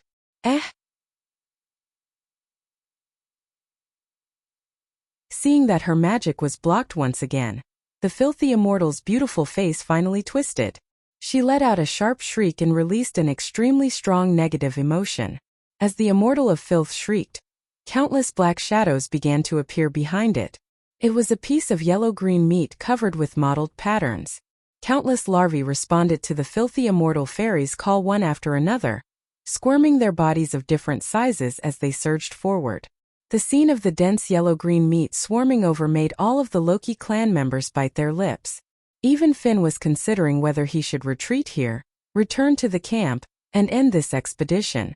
In the end, Noah was the only one who raised his arm that was covered by a ferocious crimson gauntlet. He stared straight at the larva-type army that was surging forward and spoke indifferently. "Let's go." It was a very short sentence, but it made everyone stunned. "If you don't have enough power, then I'll lend it to you." Noah stared closely at the immortal of filth and said so. "You just have to be bold and go. Leave that immortal of filth to me." After saying that, Noah extended the gauntlet that had been accumulating and multiplying in number to the front. "Transfer." The heavy but exceptionally clear voice made the crimson gauntlet blossom with a brilliant light that enveloped everyone around it. Under the shroud of that light, everyone felt it very clearly. An extremely powerful force ran through their bodies and flowed throughout their bodies. The powerful force brought an instant feeling of omnipotence, making every adventurer of the Loki clan close their eyes and feel the power flowing in their bodies. When they opened their eyes again, all of them were burning with fighting spirit. There was no need for words, no need for extra motivation. The powerful force flowing in their bodies made every adventurer of Loki's clan feel hot all over, and their fighting spirit instantly rose to the peak. "Go!" Following Finn's order, except for Reveria and Leafia, the rest of the adventurers stomped on the ground and rushed out. "Ooh ooh ooh ooh ooh!" Finn, Gareth, Bert, Tiona, and Tiona all roared and bravely charged into the group of monsters. A's body was surrounded by a whirlwind like whirlwind. Her pair of crystal-clear eyes flickered with a frightening expression, as she also charged into the group of monsters. On one side was an endless army of larvae. On the other side was an adventurer group whose power had skyrocketed. The two sides met after a second and launched a fierce confrontation. The spear in Finn's hand at this moment turned into a windmill that swept away thousands of troops. The battle axe in Gareth's hand turned into a heavy hammer that thundered like thunder. The pair of silver boots on Bert's feet turned into flashes of lightning at this moment. The dual blades and battle axes in Tiona's hands also turned into raging waves of wind and rain at this moment. The group of level 1 adventurers charged into the army of larvae. The tips of their spears, axes, boots, and swords repeatedly fell on the bodies of the larvae and beheaded them on the spot. Poochie poochie poochie poochie. The sound of silk being torn apart constantly echoed, causing the larvae to fall one after another. Bang bang bang bang bang. The larvae that fell immediately exploded one after another, causing purplish-black corrosive liquid to spray in all directions. Finn's group, whose power had skyrocketed, completely ignored the corrosive liquid splashing towards them. They charged into the group of monsters at an astonishing speed. Even if the corrosive liquid touched their bodies, it would immediately be blocked by a layer of faint green or white light. It couldn't touch Finn's group at all. The green and white light were naturally the magic of Reveria and Leafia. Echo, pass on the wishes, robes of the forest, holy grail of exorcism, transform into a shield. The two elven archmages raised their wands high up as magic circles revolved beneath their feet. Their bodies rippled with refined mana as they chanted pleasant incantations with light voices while buffing Finn's group with defensive spells one after another, protecting their companions as they charged into the horde of monsters. Under such circumstances, Finn, Gareth, Bert, Tiona, and Tiona's group charged even more fearlessly. The weapons in their hands danced like bolts of lightning, as they beheaded one monster after another. As for Aze, who was surrounded by whirlwinds, she didn't even need to cast defensive spells. She relied on the invisible winds that wrapped around her body to deflect the corrosive liquid from the larvae's self-destruction. The thin sword in her hand turned into streaks of silver light that slashed in all directions. For a time, the endless army of monsters couldn't even touch the people of Loki's clan. They were killed several times by AIC's group, and their numbers decreased sharply. At this moment, Aze, Finn, Gareth, Bert, Tiona, and Tyogni had all become meat grinders, shredding all the monsters in their path. In less than 30 seconds, they had killed 1/10 of the larvae army. The female monster let out a furious shriek, as if she couldn't bear to watch any longer. A terrifying amount of magic power surged from her body. Fire, come, that was the beginning of a long chant spell called Firestorm. Roar roar. Fire vortex, red lotus cliff, karmic roar. Borrowing the power of the sudden strong wind to seal the world. The burning sky, the burning earth, the burning ocean, the burning springs, the burning mountains, the burning life, turning everything into scorched earth, setting off the horn of anger and sigh, paying the price with the life of my beloved hero, she began to chant again, and the mana that rose from the female monster became more and more terrifying. A huge red magic circle flashed in front of her, and like the muzzle of a cannon, it was aimed at the Rockies who were charging in the midst of the monsters. It was a pity that no matter how fast the Fairy of Filth's chant was, it still needed time. Even if the Fairy of Filth could shorten the long chant that would take most sorcerers a long time to chant, it still couldn't compare to an instantaneous spell. Thus, as the Fairy of Filth spat out a ballad-like chant, a strange phenomenon occurred. Whoosh! A thick beam of magic power suddenly shot into the sky, streaking across space and landing heavily on the magic circle in front of the female monster. Bang! There was a flash and an explosion at the same time. The magic circle in front of the Fairy of Filth was cleanly shattered by the beam of magic power, turning into pieces of broken glass like a mirror. The Fairy of Filth's chant came to an abrupt end. She widened her eyes and looked in the direction of the beam of magic power. There Noah raised a hand, his dark deep eyes meeting the Fairy of Filth's shocked gaze. Magic power that was far more powerful than the Fairy of Filth surged from his body. Chapter 2056. Wong. The atmosphere began to tremble. The terrifying mana fluctuations turned into surging gales that continuously swirled within the huge cavern. With such a shocking amount of mana fluctuating all over his body, Noah slowly lowered his hands, and his body began to distort slightly. Sensing the terrifying movement, whether it was Aze, Finn, Gareth, Bert, Tiona, and Tiona who were charging in the group of monsters, or Reveria and Leafia who were chanting incantations, they all stopped what they were doing and looked over.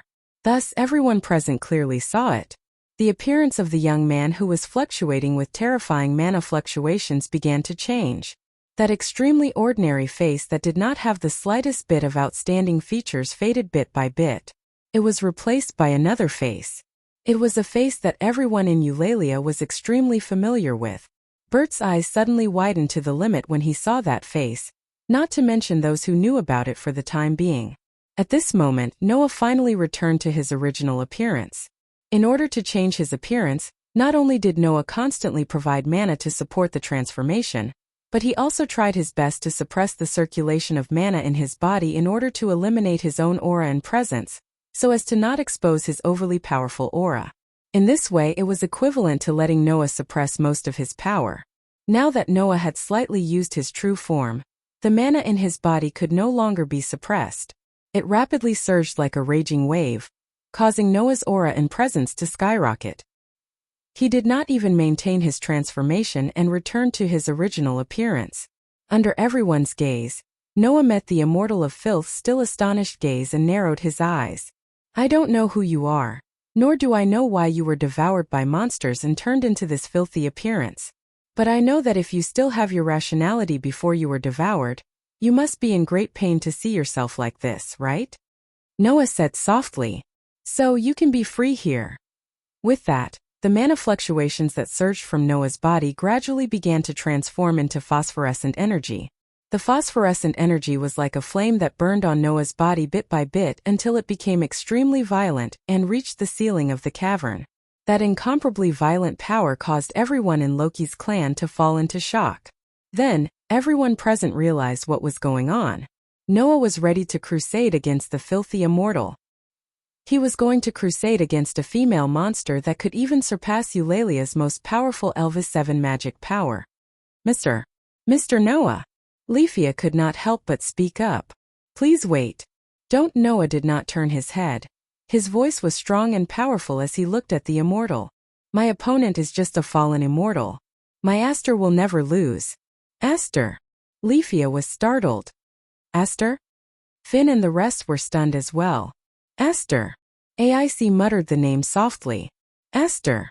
The immortal of filth also tilted his head and repeated the name of the strongest sword spirit like a parrot. Under such circumstances, Noah smiled indifferently. Open your eyes wide and see clearly.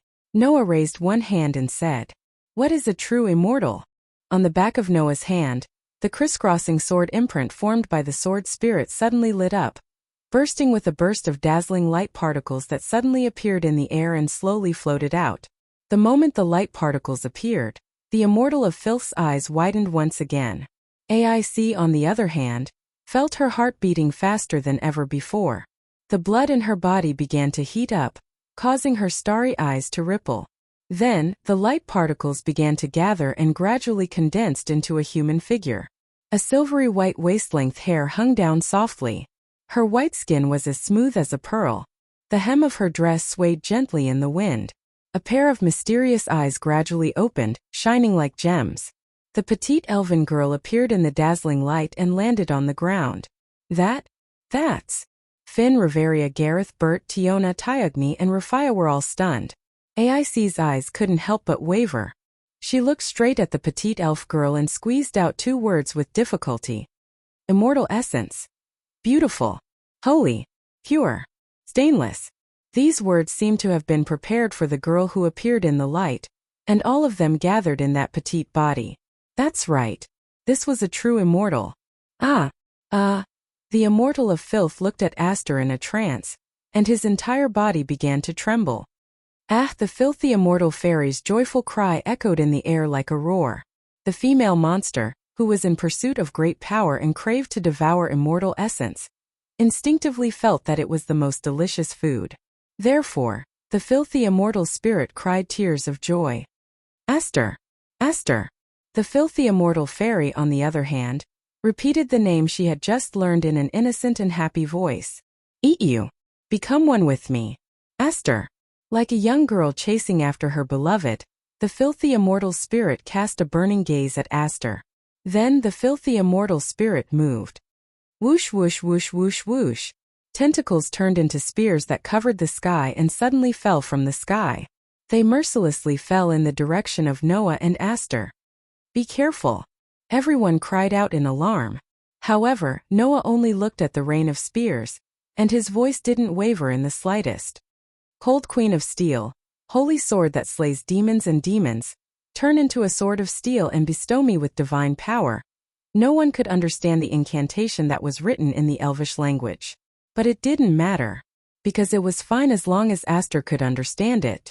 Only Noah was allowed to chant the incantation to prove that he had formed a contract with the strongest sword spirit. I will not become one with you, Aster said expressionlessly. I only belong to my master. Aster's body flashed with a dazzling light, and turned into light particles that gathered in Noah's hand. As if catching a ray of light, Noah raised the shining sword in his hand and pointed it forward. Demon Slayer. The sword was silver in color, and the real name of the strongest sword spirit in the elemental world was engraved on the sword. It was a shining silver steel sword.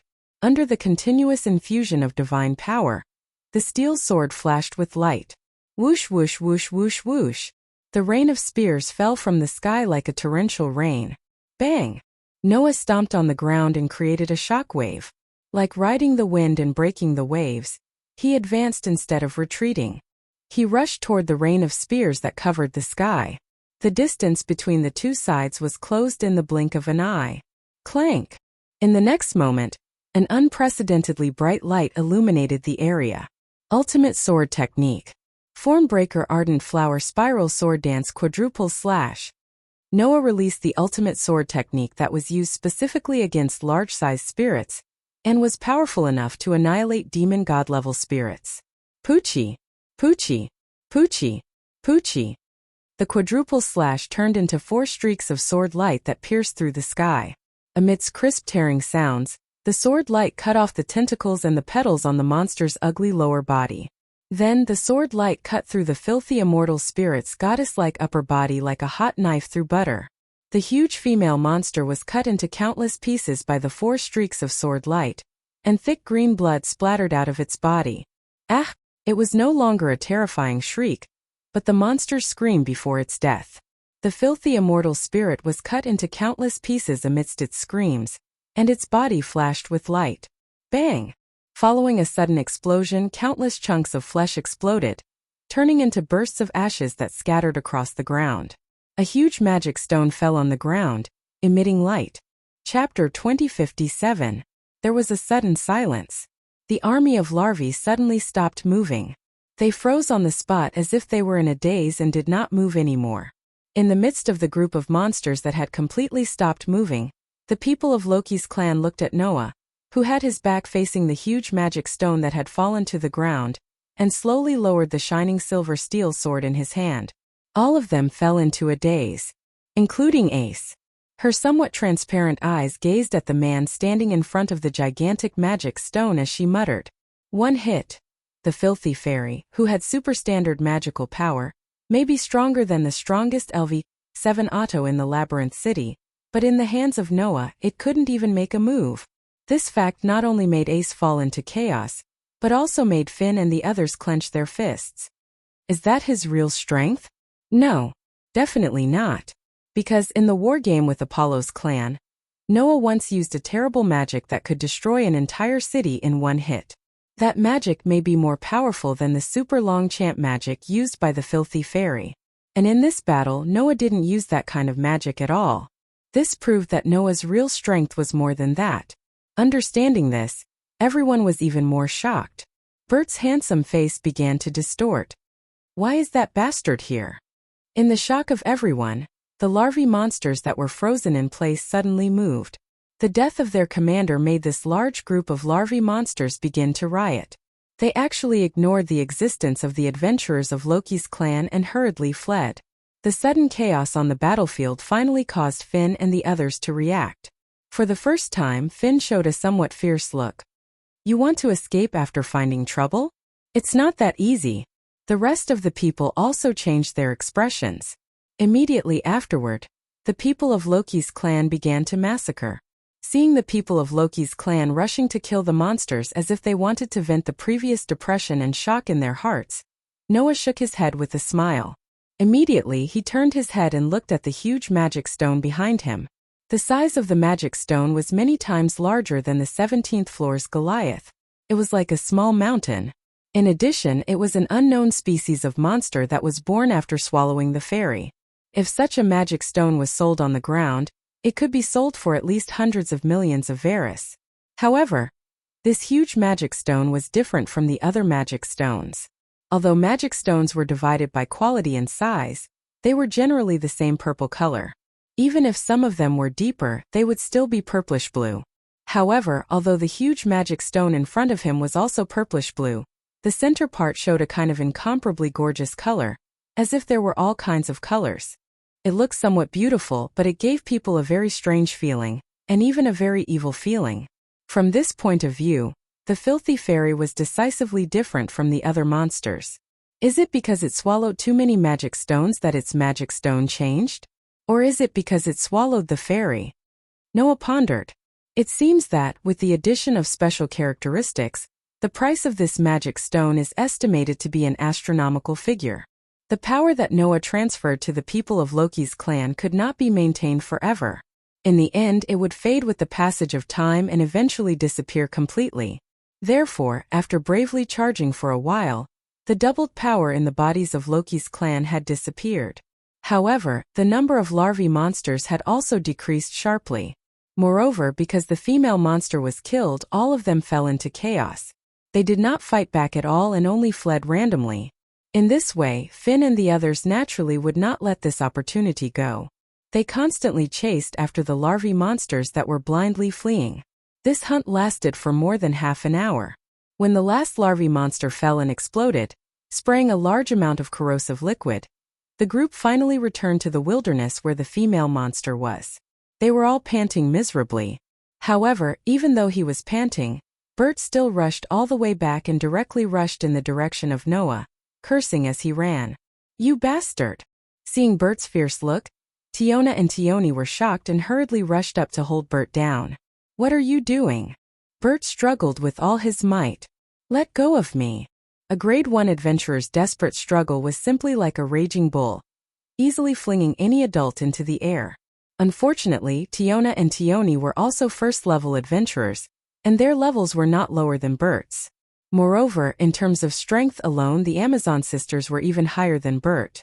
Therefore, Tiona and Tioni easily suppressed Bert.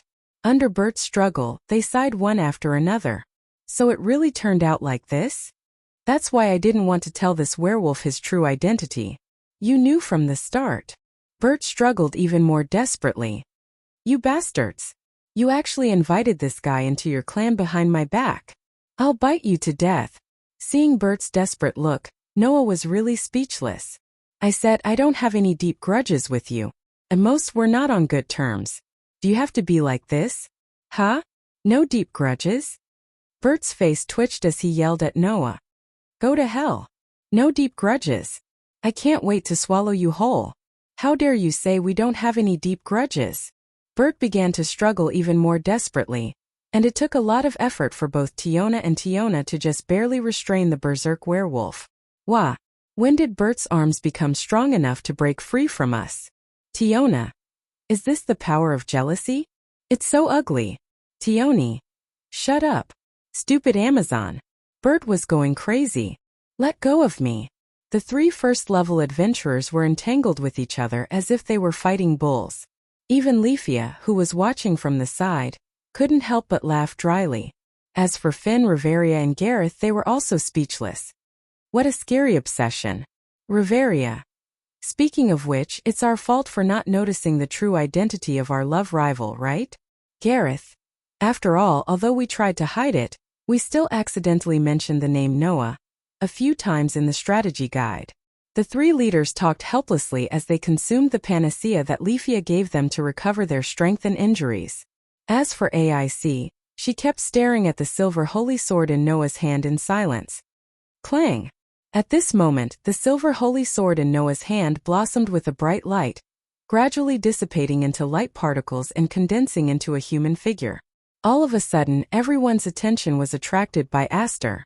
However, before anyone could react, Aster met AIC's gaze. His purplish eyes flickered a few times before he suddenly opened his mouth. "Sure enough, you're also a fairy." It was a simple sentence, but everyone was stunned on the spot. This was especially true for AIC. Her crystal-clear eyes started to tremble violently, and her usually emotionless face started to show obvious emotions. In the end, Noah became the first person to be surprised. "What?" Noah looked at AIC in astonishment. "You're a fairy?"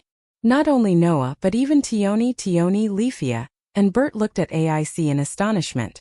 Only Finn, Riveria, and Gareth looked at each other and fell into silence. The scene once again fell into silence. However, the silence this time was different from before.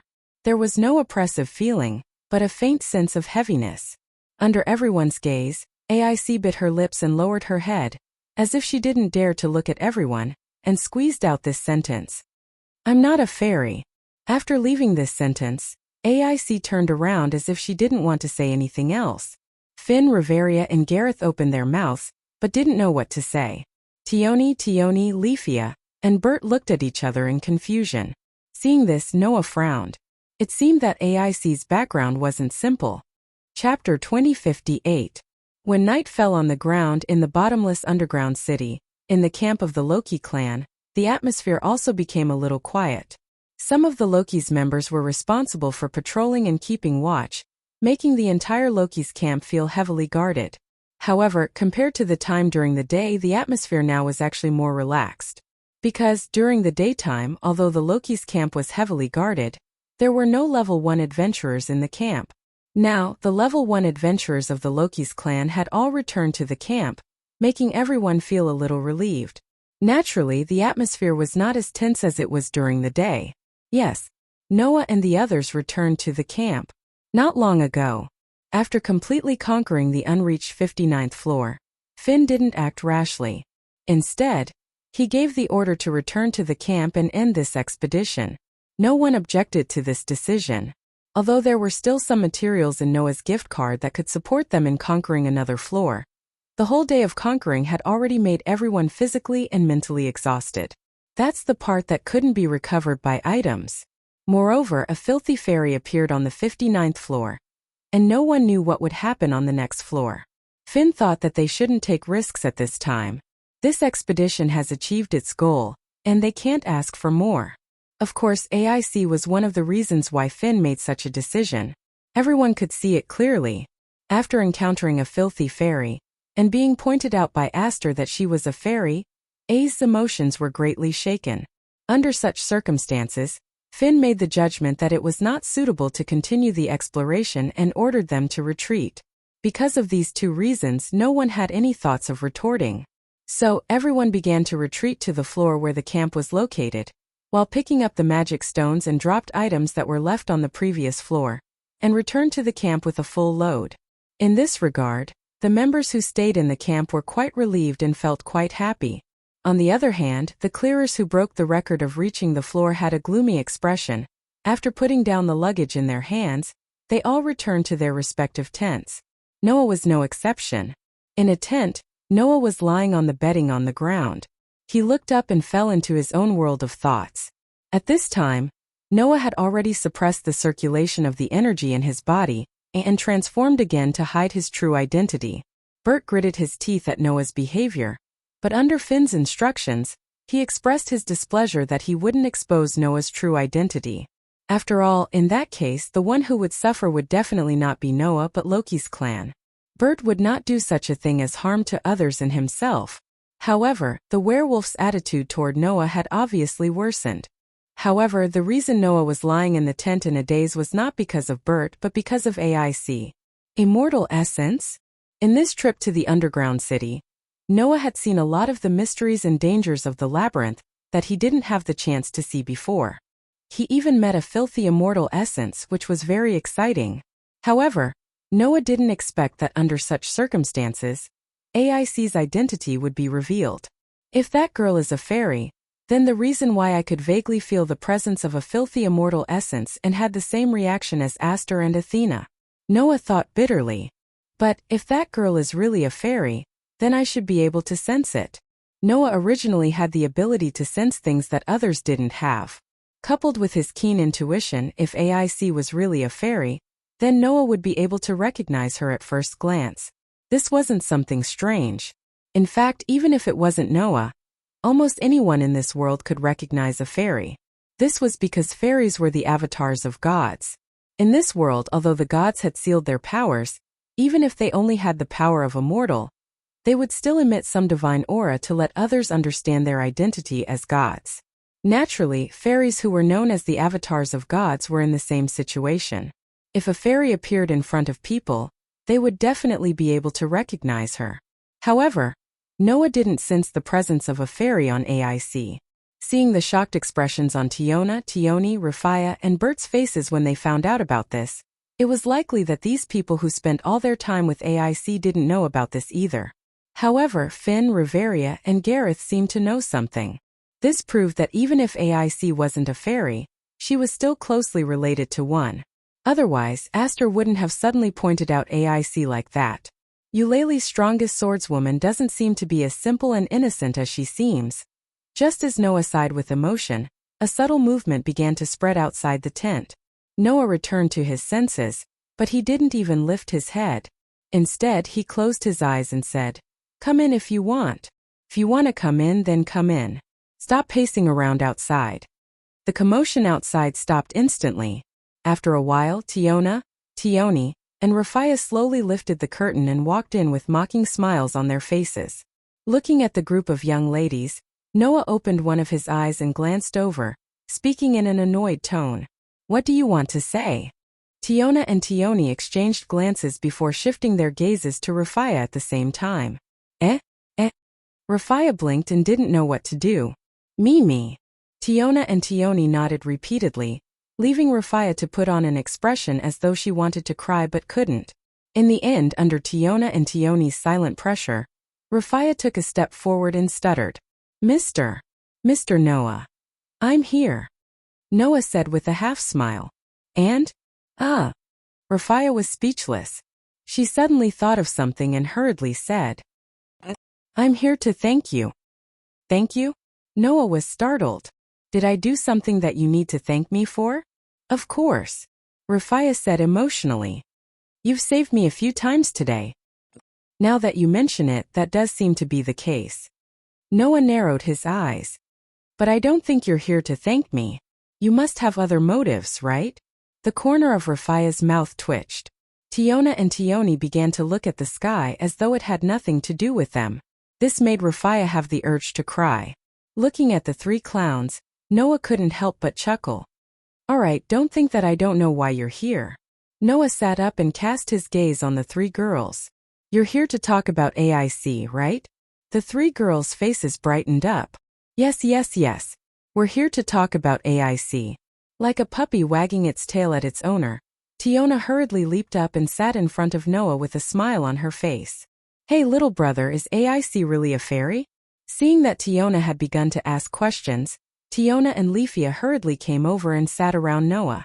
It was clear that they were also concerned about this matter. However, Noah wanted to say something. You've known AIC for a few years. I've only known her for a few months. How would I know if AIC is really a fairy? Noah sighed. Besides, instead of asking me, why don't you ask AIC directly? Actually, we've already asked Miss AIC. Rafia's expression was rather gloomy. But Miss AIC didn't seem willing to talk to us about it. Yeah. Tioni curled his lips. Every time we asked AIC, she kept silent and apologized to us. Please, she didn't do anything wrong, so why should she apologize? It's simple, Noah said straightforwardly. Because that lass treats you as her real family and feels guilty for hiding it from you. The three girls were speechless. At this moment, an emotionless, crisp voice sounded. That swordswoman must be closely related to the fairy. Chapter 2059. That swordswoman must be closely related to immortals. When such a sentence echoed in the space of the tent, a burst of dazzling light blossomed in the same way. Tiona, Tioni, and Leafia's eyes were blinded by the sudden light. They cried out in surprise and subconsciously shielded their eyes with their hands. It was only after the light dimmed that Tiona, and Rafia finally noticed the light. A pure and holy silver-haired girl had appeared beside Noah. Tiona, Tioni, and Leafia's eyes lit up at the sight of the adorable silver-haired girl. In this current era, the various gods had all descended to the lower realms and mingled with the various races of humans. Compared to the gods, the immortal spirits were more legendary. This was because apart from goblins who could easily blend in with humans, immortals of all races had chosen to hide in the mountains and rarely appeared before humans. Things were precious when they were rare. This principle could be applied to immortals as well. In addition, in all kinds of myths and legends, immortal spirits had always played the role of the guidance and support of the heroes and the brave. Naturally, they had a stronger sense of legend. Not to mention, immortals also had the power to create miracles. It was as if they had the ability to develop mysteriously. They were born with the ability to do things that only the gods could do. In an era without the grace of the gods, immortals were the grace of heroes and brave people. Thus, compared to the gods that could be seen everywhere, immortals were naturally more noble and legendary.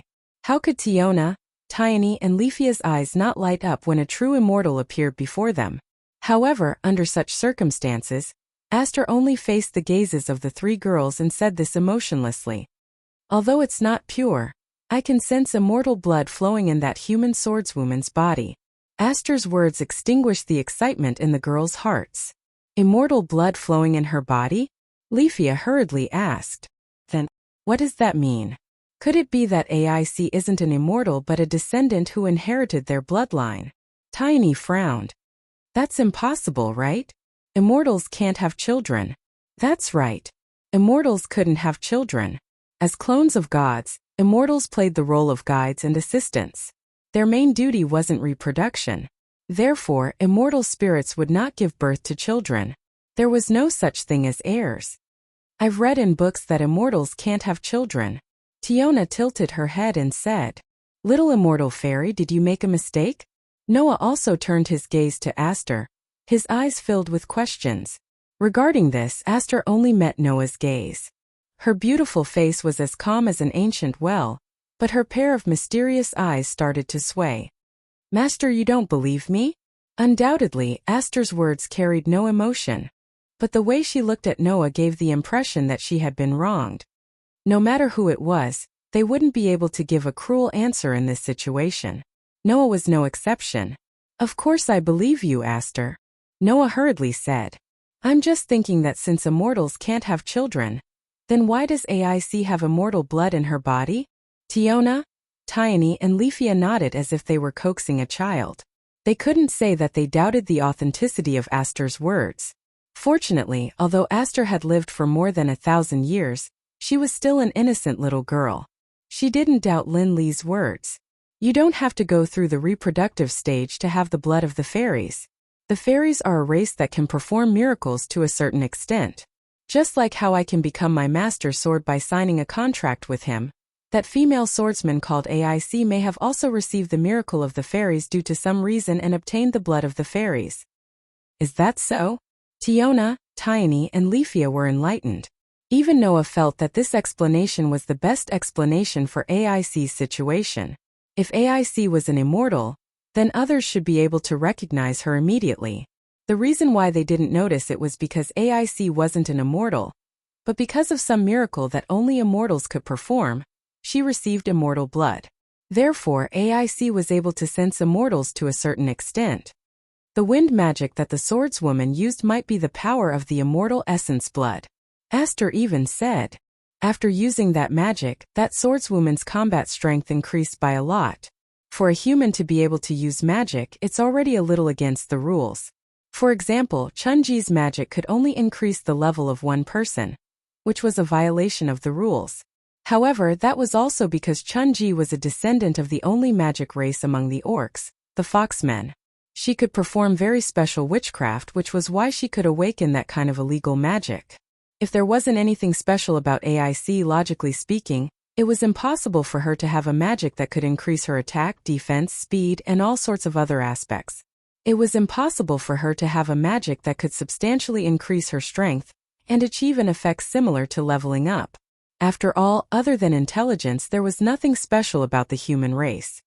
So AIC must have inherited the bloodline of a wind immortal, which allowed her to possess magic that humans don't have. Tiony nodded. If that's the case, then it explains why AIC's magic is so powerful. But if that's the case, why didn't AIC tell us the truth? Tiony asked in confusion. Even if she inherited the bloodline of an immortal, it's not a bad thing, right? Or rather, to be able to inherit the bloodline of an immortal is definitely a noble and sacred deed. Leafia argued.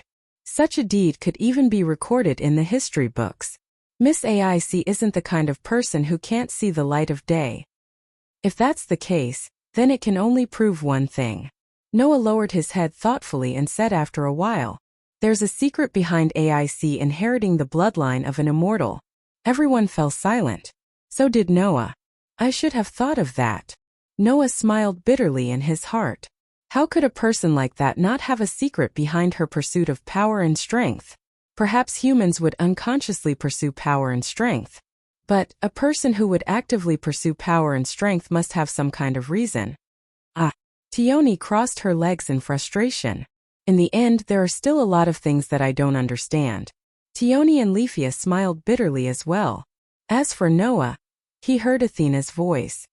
"If you care, why don't you just ask her?" It was a simple sentence, but it went straight to the heart of the matter. It wasn't just Athena. Even Aster looked at Noah and said the same thing. "Master, are you going to look for that swordswoman?" Noah didn't answer. Instead, he patted Aster's head. When Aster revealed a comfortable expression, he looked at Tiony, and Leafia and asked, Where's AIC now? Tioni and Tioni smiled. Leafia raised her brows and didn't say anything. She told Noah unwillingly. At the edge of the camp, on the edge of a boulder that faced the vast forest, a golden-haired, golden-eyed girl stood against the wind, gazing into the distance. Her pair of crystal-clear eyes were unfocused, falling into a state of absent-mindedness. Who? A gentle breeze blew past, lifting up AIC's skirt, causing her long light golden hair to sway like silk. If it weren't for the lack of a starry sky in the underground city, the girl who stood facing the night sky would be as beautiful as a painting. As a matter of fact, even without the night sky, this scene still attracted the attention of many patrolling guards in the campsite. They almost revealed an intoxicated expression. Under such circumstances, no one was willing to approach and disturb this picturesque scene. Only one person came out of the tent and slowly walked towards AIC under the watchful eyes of the patrolling guards.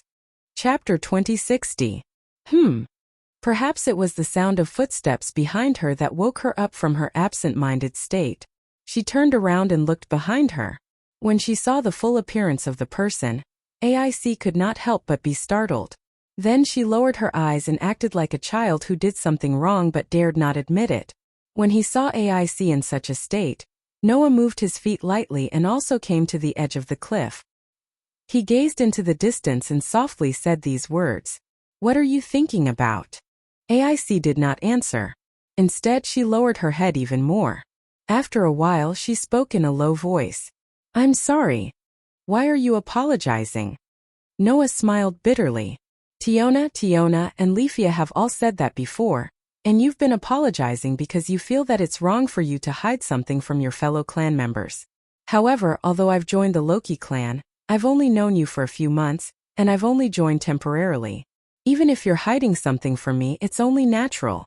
There's no need to apologize to me, is there? However, after hearing this, AIC, who had been keeping her head down, lifted her eyes and looked at Noah. She spoke without any consideration. "It's not like that." This time it was Noah's turn to be startled. He looked at AIC. AIC's expression did not change as she met Noah's gaze. However, the spirit in her eyes was much brighter than before. Then AIC said so. "You are also a very important companion." Her voice lacked emotion, but there was a sense of persistence that came from the bottom of her heart. The startled expression on Noah's face gradually faded, and his expression became a little gentler. "Is that so?" Noah reached out and patted AIC's head like before. "Even so, you don't have to apologize to me. After all, everyone has secrets that they don't want others to know. Just like me, I'm confident that I have more secrets than anyone else." These words were exceptionally persuasive, because it was something that everyone knew. If there was no shocking secret, how could Noah be so powerful? How could he be so special? How could he form a contract with a deity? Therefore, no one was more suitable than Noah to say this sentence. Thinking back to Noah's past in front of everyone that night, AIC knew that it was easy to talk about it, but there must be a lot of unknown dangers and processes hidden in it. Thinking until here, AIC suddenly felt that compared to Noah's past, the things that she was hiding were really not worth mentioning. When this thought rose in AIC's heart, she had an impulse. She had an urge to tell Noah about it. Under the impulse of this impulse, AIC could not help but speak. "I am indeed not a deity." The hand that patted AIC's head. Under such circumstances, AIC lifted her head and met Noah's deep, pitch-black eyes. "But the fairy's blood flows in my body. My mother's blood flows in my body." Mother. That was the name AIC gave to the owner of the blood flowing in her body. There was no doubt that she was an immortal, and deities could not give birth to offspring, but AIC still called her mother. This was because the blood of that immortal flowed in AIC's body. "Father is a hero," AIC said softly as if she was pulled into the abyss of memories. "A true hero, the kind that is even recorded in fairy tales." Upon saying that, AIC turned around and stood shoulder to shoulder with Noah. While looking at the forest in the distance, she spoke with a voice that seemed like it would disappear in the wind at any moment. In the past, Father was very active as a hero, and Mother was a deity that helped him. In other words, AIC's father was like the heroes and warriors before the gods descended, receiving guidance and help from a deity. During this process, the two of them formed a deep friendship and fought together, creating many brilliant achievements in battle. During this time, the two met a friend who had the same instincts. During this time, the two's relationship improved. And so, AIC was born. Of course, deities were not a race that could give birth. Then, was AIC really their biological daughter? Noah was not stupid enough to dig into this question. Noah only needed to know one thing. That was AIC's father was a true hero, and her mother was a legendary fairy. So, AIC was not a deity, but the blood of a deity flowed in her body. That was no doubt the miraculous result of AIC's mother's deity. Although AIC didn't go into detail, it was just as Aster had said. AIC had a great connection with the fairy. But Noah did not expect AIC's father to be a real hero. What about your parents? Noah could not help but ask. Are they not here anymore? Hearing this, AIC lowered her head and said in a low voice with a dejected expression, "During the final battle, we were separated. Every hero's story would have an ending. And this kind of ending would often end with a great battle. The hero in the story and the villain in the story would have a final battle. This kind of development was often the most important part of the story. As for the final battle, would the hero emerge victorious and defeat the evil? Or would the evil continue to grow stronger? Or would the hero sacrifice himself in the end to save the world, and both sides perish together? That would depend on the author's mood. And AIC's father obviously did not have a perfect ending. I kind of hate myself at that time. AIC suddenly said. If it wasn't because I was too weak at that time, I might have been able to save Dad and Mom. Is that so? Noah closed his eyes. Is that why you have always been chasing after power? So I am not a hero like Dad. AIC's emotionless face was covered with a layer of sadness. I am only becoming stronger for my own personal grudge. But no one said that it is wrong to not become stronger for others, right? Noah smiled. And even if it is right to become stronger for others, you are not in the wrong. Because you are chasing after power for your parents, right? AIC was silent. After a while, AIC asked this question. What about you? Noah was stunned. AIC looked straight at Noah and asked with her usual calm tone. Why did you become stronger? AIC's words reminded Noah of the dream he had seen in his mind. That was the dream that he had been having since he was young. In the dream, Noah was standing in a pure white world. Around him were pieces of feathers. Some of the feathers were complete, some were missing. And those missing feathers had been transmitting their feelings to Noah in the dream. What kind of feelings? Sadness. Helplessness.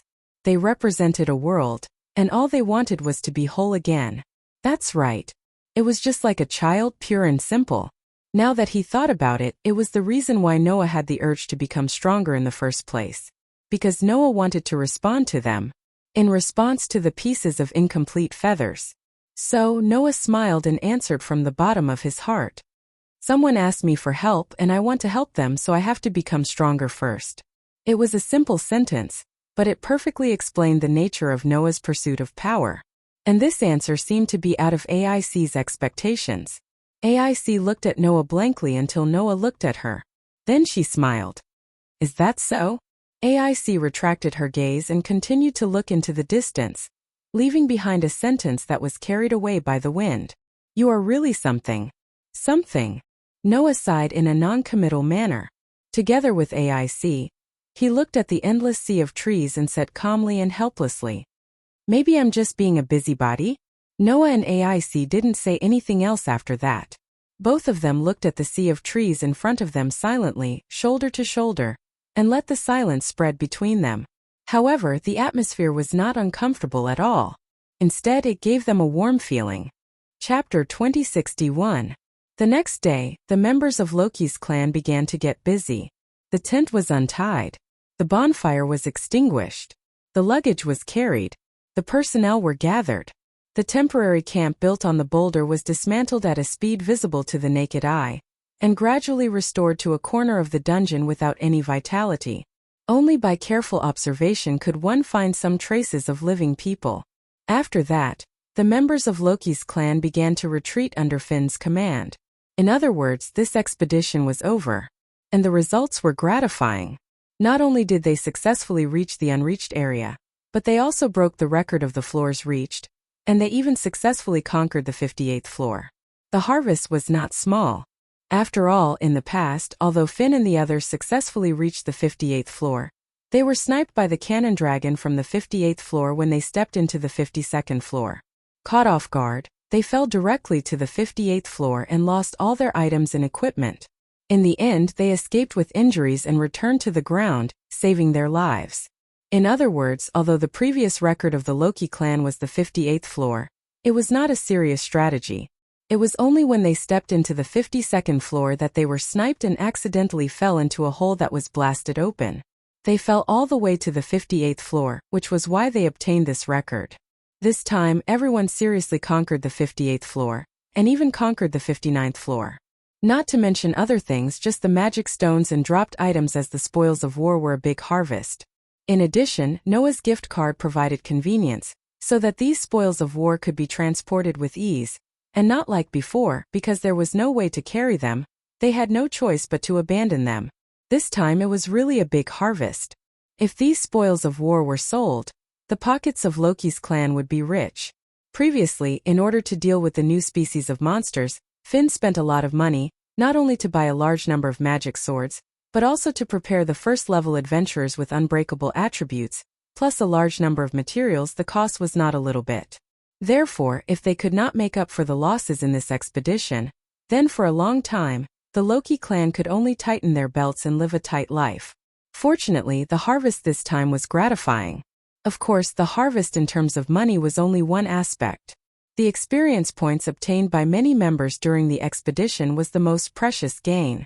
Not to mention other things, the first-level adventurers of Loki's clan had gone through many bitter battles and encountered an extraordinary existence like the Fairy of Filth, so the experience points accumulated must be very high. Therefore, everyone was looking forward to it.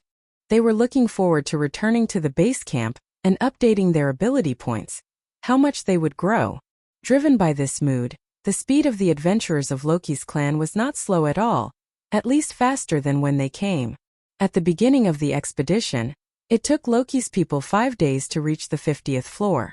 This time it only took them 3 days to pass the 18th floor of the safety floor and return to the 17th floor. Such a speed could not be described as slow.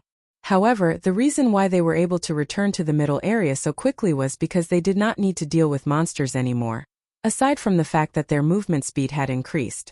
In the past, during the expedition, in order to accumulate experience points for the LV3 and LV, for second-level adventurers after returning to the lower area, the first-level adventurers basically would not make a move. In this way, it would naturally affect the speed of their progress to some extent.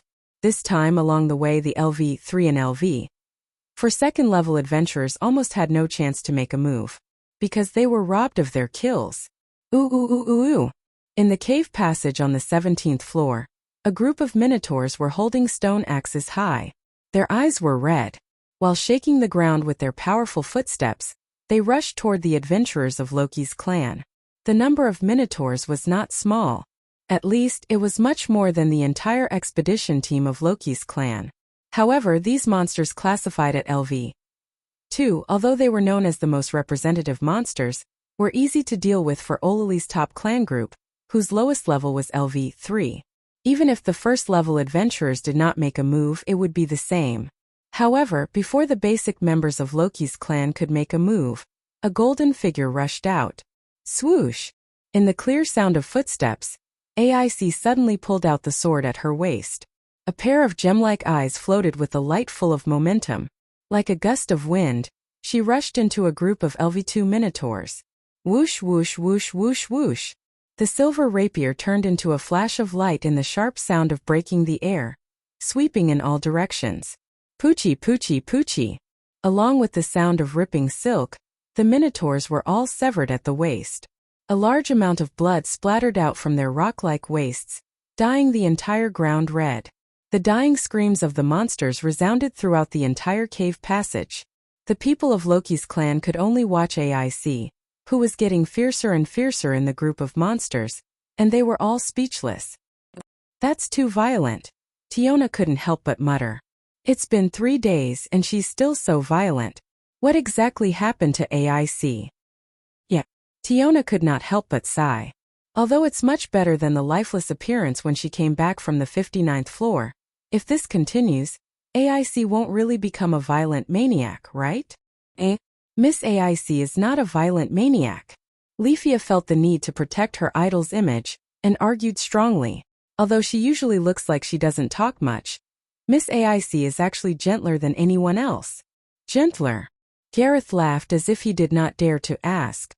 Although that child is not as warlike as others think, if you want to talk about gentleness, it's a little subtle.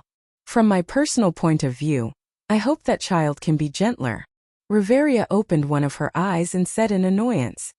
As a woman, it's not right to fight and kill all day. Why don't you say that to yourself too? Finn laughed bitterly. Well, you're a woman too. Don't worry so much. Bert did not think that there was anything wrong with AIC, and snorted with his arms crossed. If AIC can vent a little, those monsters can be considered to have died a worthy death. Vent. Indeed vent. AIC seemed to want to get rid of the unpleasant memories caused by the filthy fairy incident, and had been continuously killing for the past 3 days. So this could only be a way to vent. Carrying a huge backpack, Noah, who blended perfectly into the crowd of basic members like an onlooker, sighed in his heart as he watched AIC charge into the horde of monsters. If this can make her feel better, then it's indeed a good thing. However, Riveria's words were not wrong. A girl who could only vent her feelings through killing when she was in a bad mood was really a little tragic. Although AIC was the descendant of a hero and the orphan of a fairy, and looked like a female warrior at the top of the world in the eyes of others, Noah knew that this girl who was not good at expressing her feelings was just an ordinary girl. Thinking of this, Noah looked at AIC who was killing monsters and made a decision in his heart. You're back.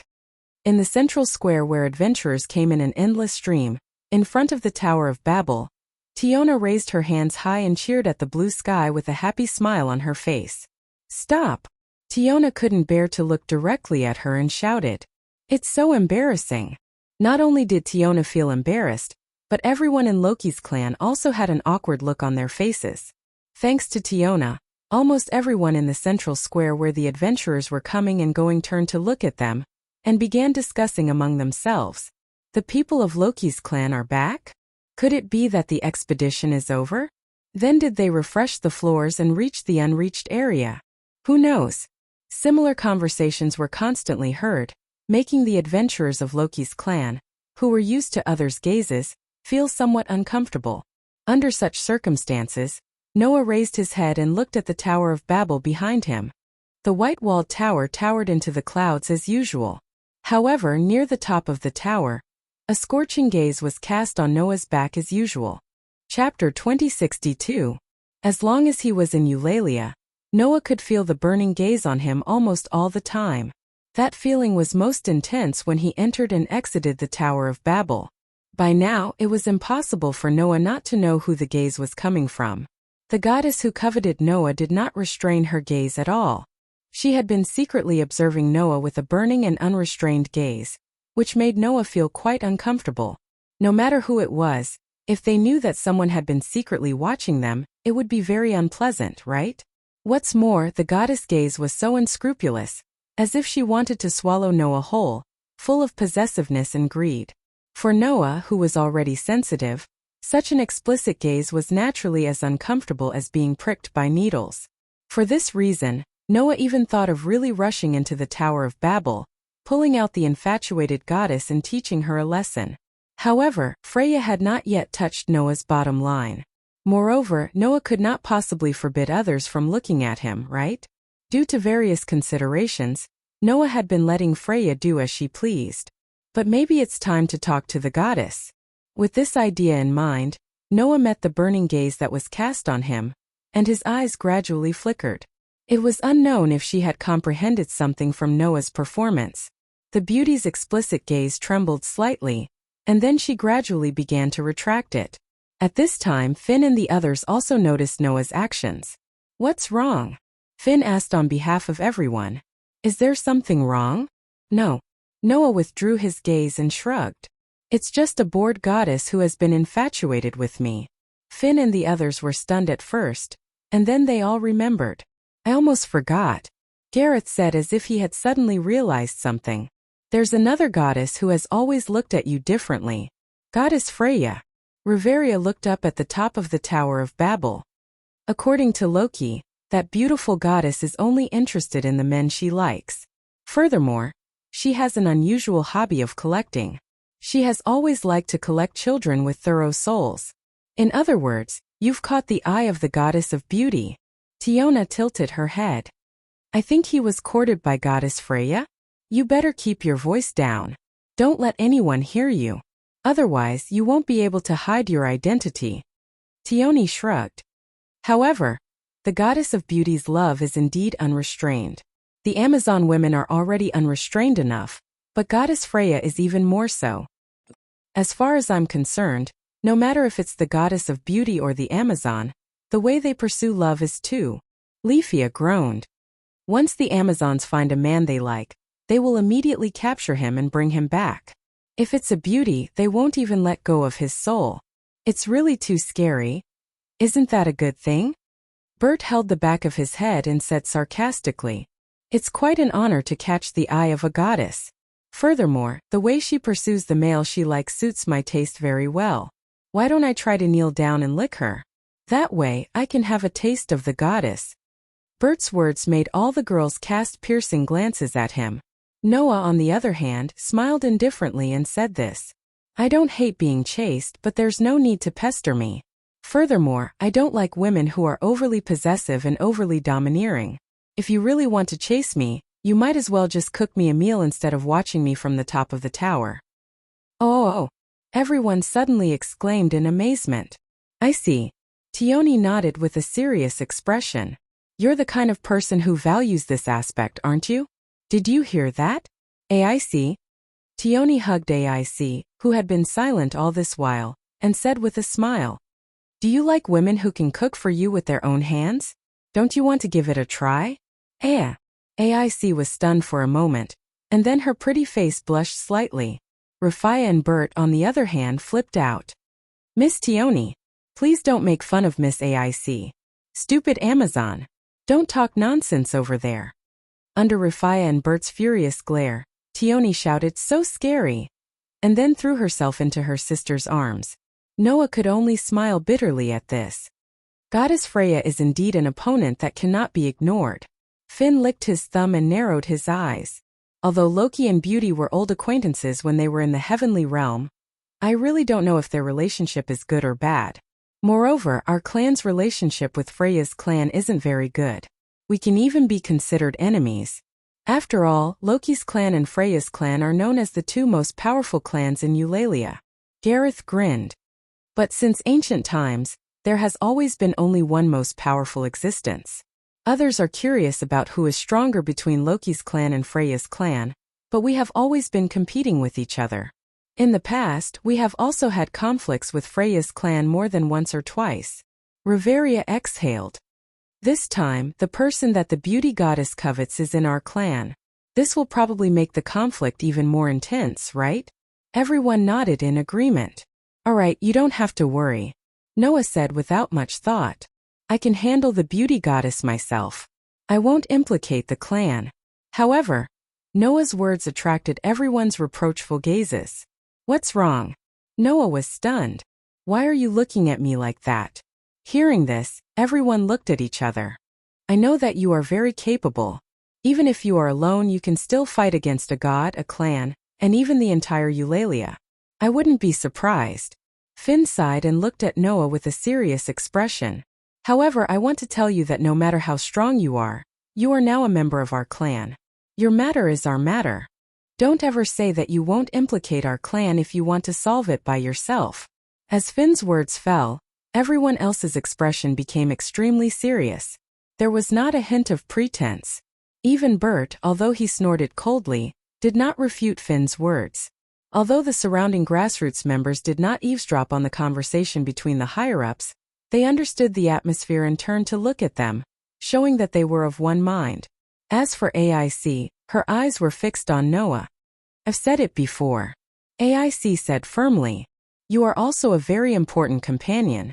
Seeing that everyone from Loki's clan showed a serious expression from the bottom of their hearts, Noah looked at them calmly. After a while he suddenly smiled. All right. Noah raised his hand in surrender. I take back what I just said. Only then did everyone's expressions relax. That's more like it.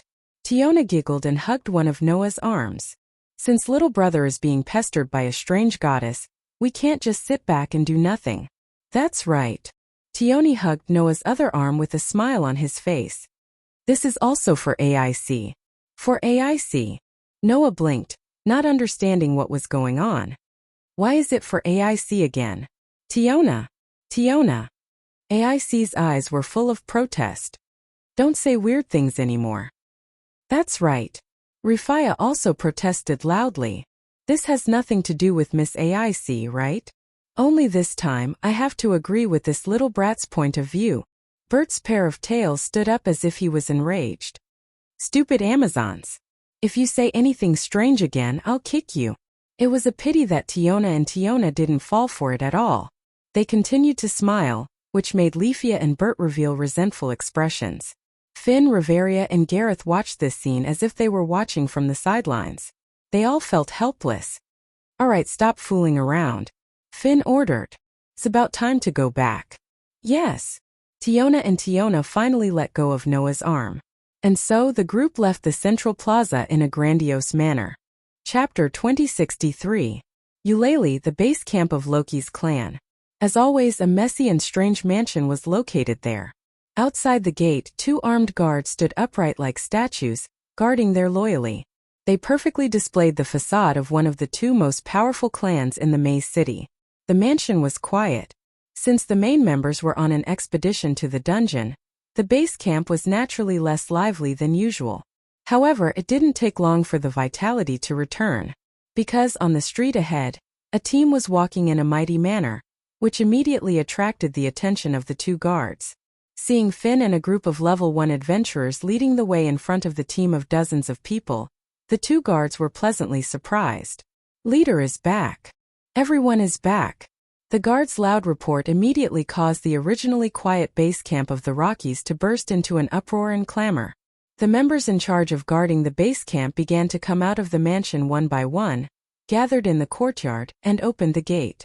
Under such circumstances, Finn led the expedition team of Loki's clan into the base camp of Loki's clan while responding to the greetings of the members and the guards. Just as the atmosphere suddenly became lively, a figure suddenly rushed out from the mansion. You're finally back. Amidst such cheers, the goddess in simple men's clothing rushed over. Furthermore, he didn't even look at the male members and directly pounced on the beautiful female members. I missed you so much. My darlings. Let me see if you're hurt anywhere. While shouting, the main god, who liked to harass girls of the same sex, wriggled his hands with a wretched expression, as if he wanted to tightly grab a soft part that was easy to deform, and rushed straight out. Unfortunately, no one here didn't understand the behavior of their main god. Thus, the moment Loki pounced forward, Tiona, Riveria, and even Leafia turned around nonchalantly and easily dodged the overgod who was about to attack them. Bang! The wretched main god rushed straight to the gate and couldn't stop himself from crashing into it. He fell silent with his arms and legs spread out. The Loki clan members didn't seem surprised at all, and they acted as if they hadn't seen anything. They walked into the mansion without hesitation, and as they walked, they unloaded their luggage and ordered the clan members who stayed behind to carry it. Such a skillful and familiar response rendered Noah, who was following the team, speechless. It seemed that similar things had happened more than once or twice. Therefore, everyone entered the mansion one after another. Wait. Only then did Loki limp in, covering his red nose. Aren't you guys too heartless? We haven't seen each other for almost half a month. Shouldn't this be a touching reunion scene? As he shouted, Rocky started pestering a group of female members again. Tiona, aren't you tired? Tiona, do you want me to give you a massage? Riveria, talk to me. Leafia, your clothes are so dirty. Damn it, hurry up and take them off. Let's take a bath together. AIC, don't ignore me. Loki, who was harassing the group of female members like a cannonball, had a flattering smile on his face, but it attracted the disdain of the group of female members. Loki, who was chased away, could only look for the male members with a dejected expression. He spoke weakly. "Everyone, welcome back." "We're back, Loki." Finn greeted Loki with an indifferent expression. There were no sacrifices in this expedition, and the harvest was quite good. It seems that the harvest was quite good. The powerless expression on Loki's face gradually faded. His eyes, which stared at the group of male members, began to show a calculating wisdom, and he smiled. Moreover, in addition to the harvest, it seems that something unexpected happened, right? His insight was astonishingly high. Although he usually only liked to harass cute girls like a wretched uncle, the existence in front of them was still a divine being. It was only at this moment that the group realized how astute the goddess named Loki was. "I reckon this expedition was quite dangerous, right?" Loki looked at Noah with a smile. "It's really great to be able to rope you in before these children go on an expedition." Obviously, Loki had seen through the matter of who solved the crisis and the problem in the end. At this point, even Noah couldn't help but admire Loki. Compared to the pure, kind, and unscheming Hasti, as the main god of a clan, Loki was undoubtedly more outstanding. Of course, that didn't mean that Hasti was inferior to Loki. It was just that their natures as gods were different. As a pure and unsullied virgin goddess, Hasti excelled in love and care. She was like a spiritual pillar that gave the members of the clan great motivation. Loki, on the other hand, was an evil god known for her cunning. Rather than being a spiritual pillar, she was more inclined to directly participate in the matters of the clan. If Athena, known as the goddess of wisdom, had a clan in this world, then she would perfectly guide the clan to a bright path, right? So, it was just a matter of different natures. Thinking of this, Noah said so. "Why don't you ask Finn about this expedition? I'm not the commander of this expedition, after all." After saying that, Noah directly moved in front of Loki and looked at her. "But in this half a month, a lot of things should have happened to Hastia's clan. Find some time to tell me in detail." Leaving such a sentence, Noah turned around, waved his hand, and stepped up the stairs in the corner of the hall and walked up the tower. However, Rocky was not happy about it. "That little guy only knows how to think about that shorty. Am I that bad?" Loki's words made several level 1 adventurers of Loki's clan laugh. After returning from the expedition, the first thing everyone did was to take a good bath. In the dungeon, there weren't any good conditions for people to take a bath. Not to mention other things, even the female adventurers who loved cleanliness didn't even have a bath in the 50th floor of the dungeon. Only when they returned to the 18th floor did they have a lake for people to take a bath. But even so, after taking a bath, they could only wear the dirty clothes that had been dirtied countless times in the dungeon and didn't have a chance to wash them. Naturally, it wasn't that clean. So, after returning to the base camp, everyone took a bath first, changed into a new set of clothes, and then fell on the bed together and began to sleep. In the dungeon, even if there were companions in charge of keeping watch, no one would really be at ease to enter a state of deep sleep. Now that they were finally back home, the exhausted members of the expedition could finally have a good night's sleep. Therefore, everyone in the base camp, including Loki, didn't disturb the members of the expedition and let everyone have a good night's sleep. It wasn't until the next day that everyone woke up one after another and gathered in the dining hall to eat. Noah sat at the same table as before with the level 1 adventurers. During the meal, everyone chatted as they ate. Accompanied by the chatter of the adventurers around them, it was very lively. "I'm done eating." Bert still looked unhappy as he finished his meal. Then he turned his head and left his seat, heading out of the dining hall.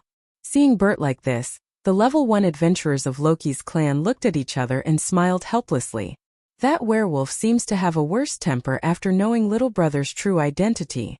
Tiona pursed her lips.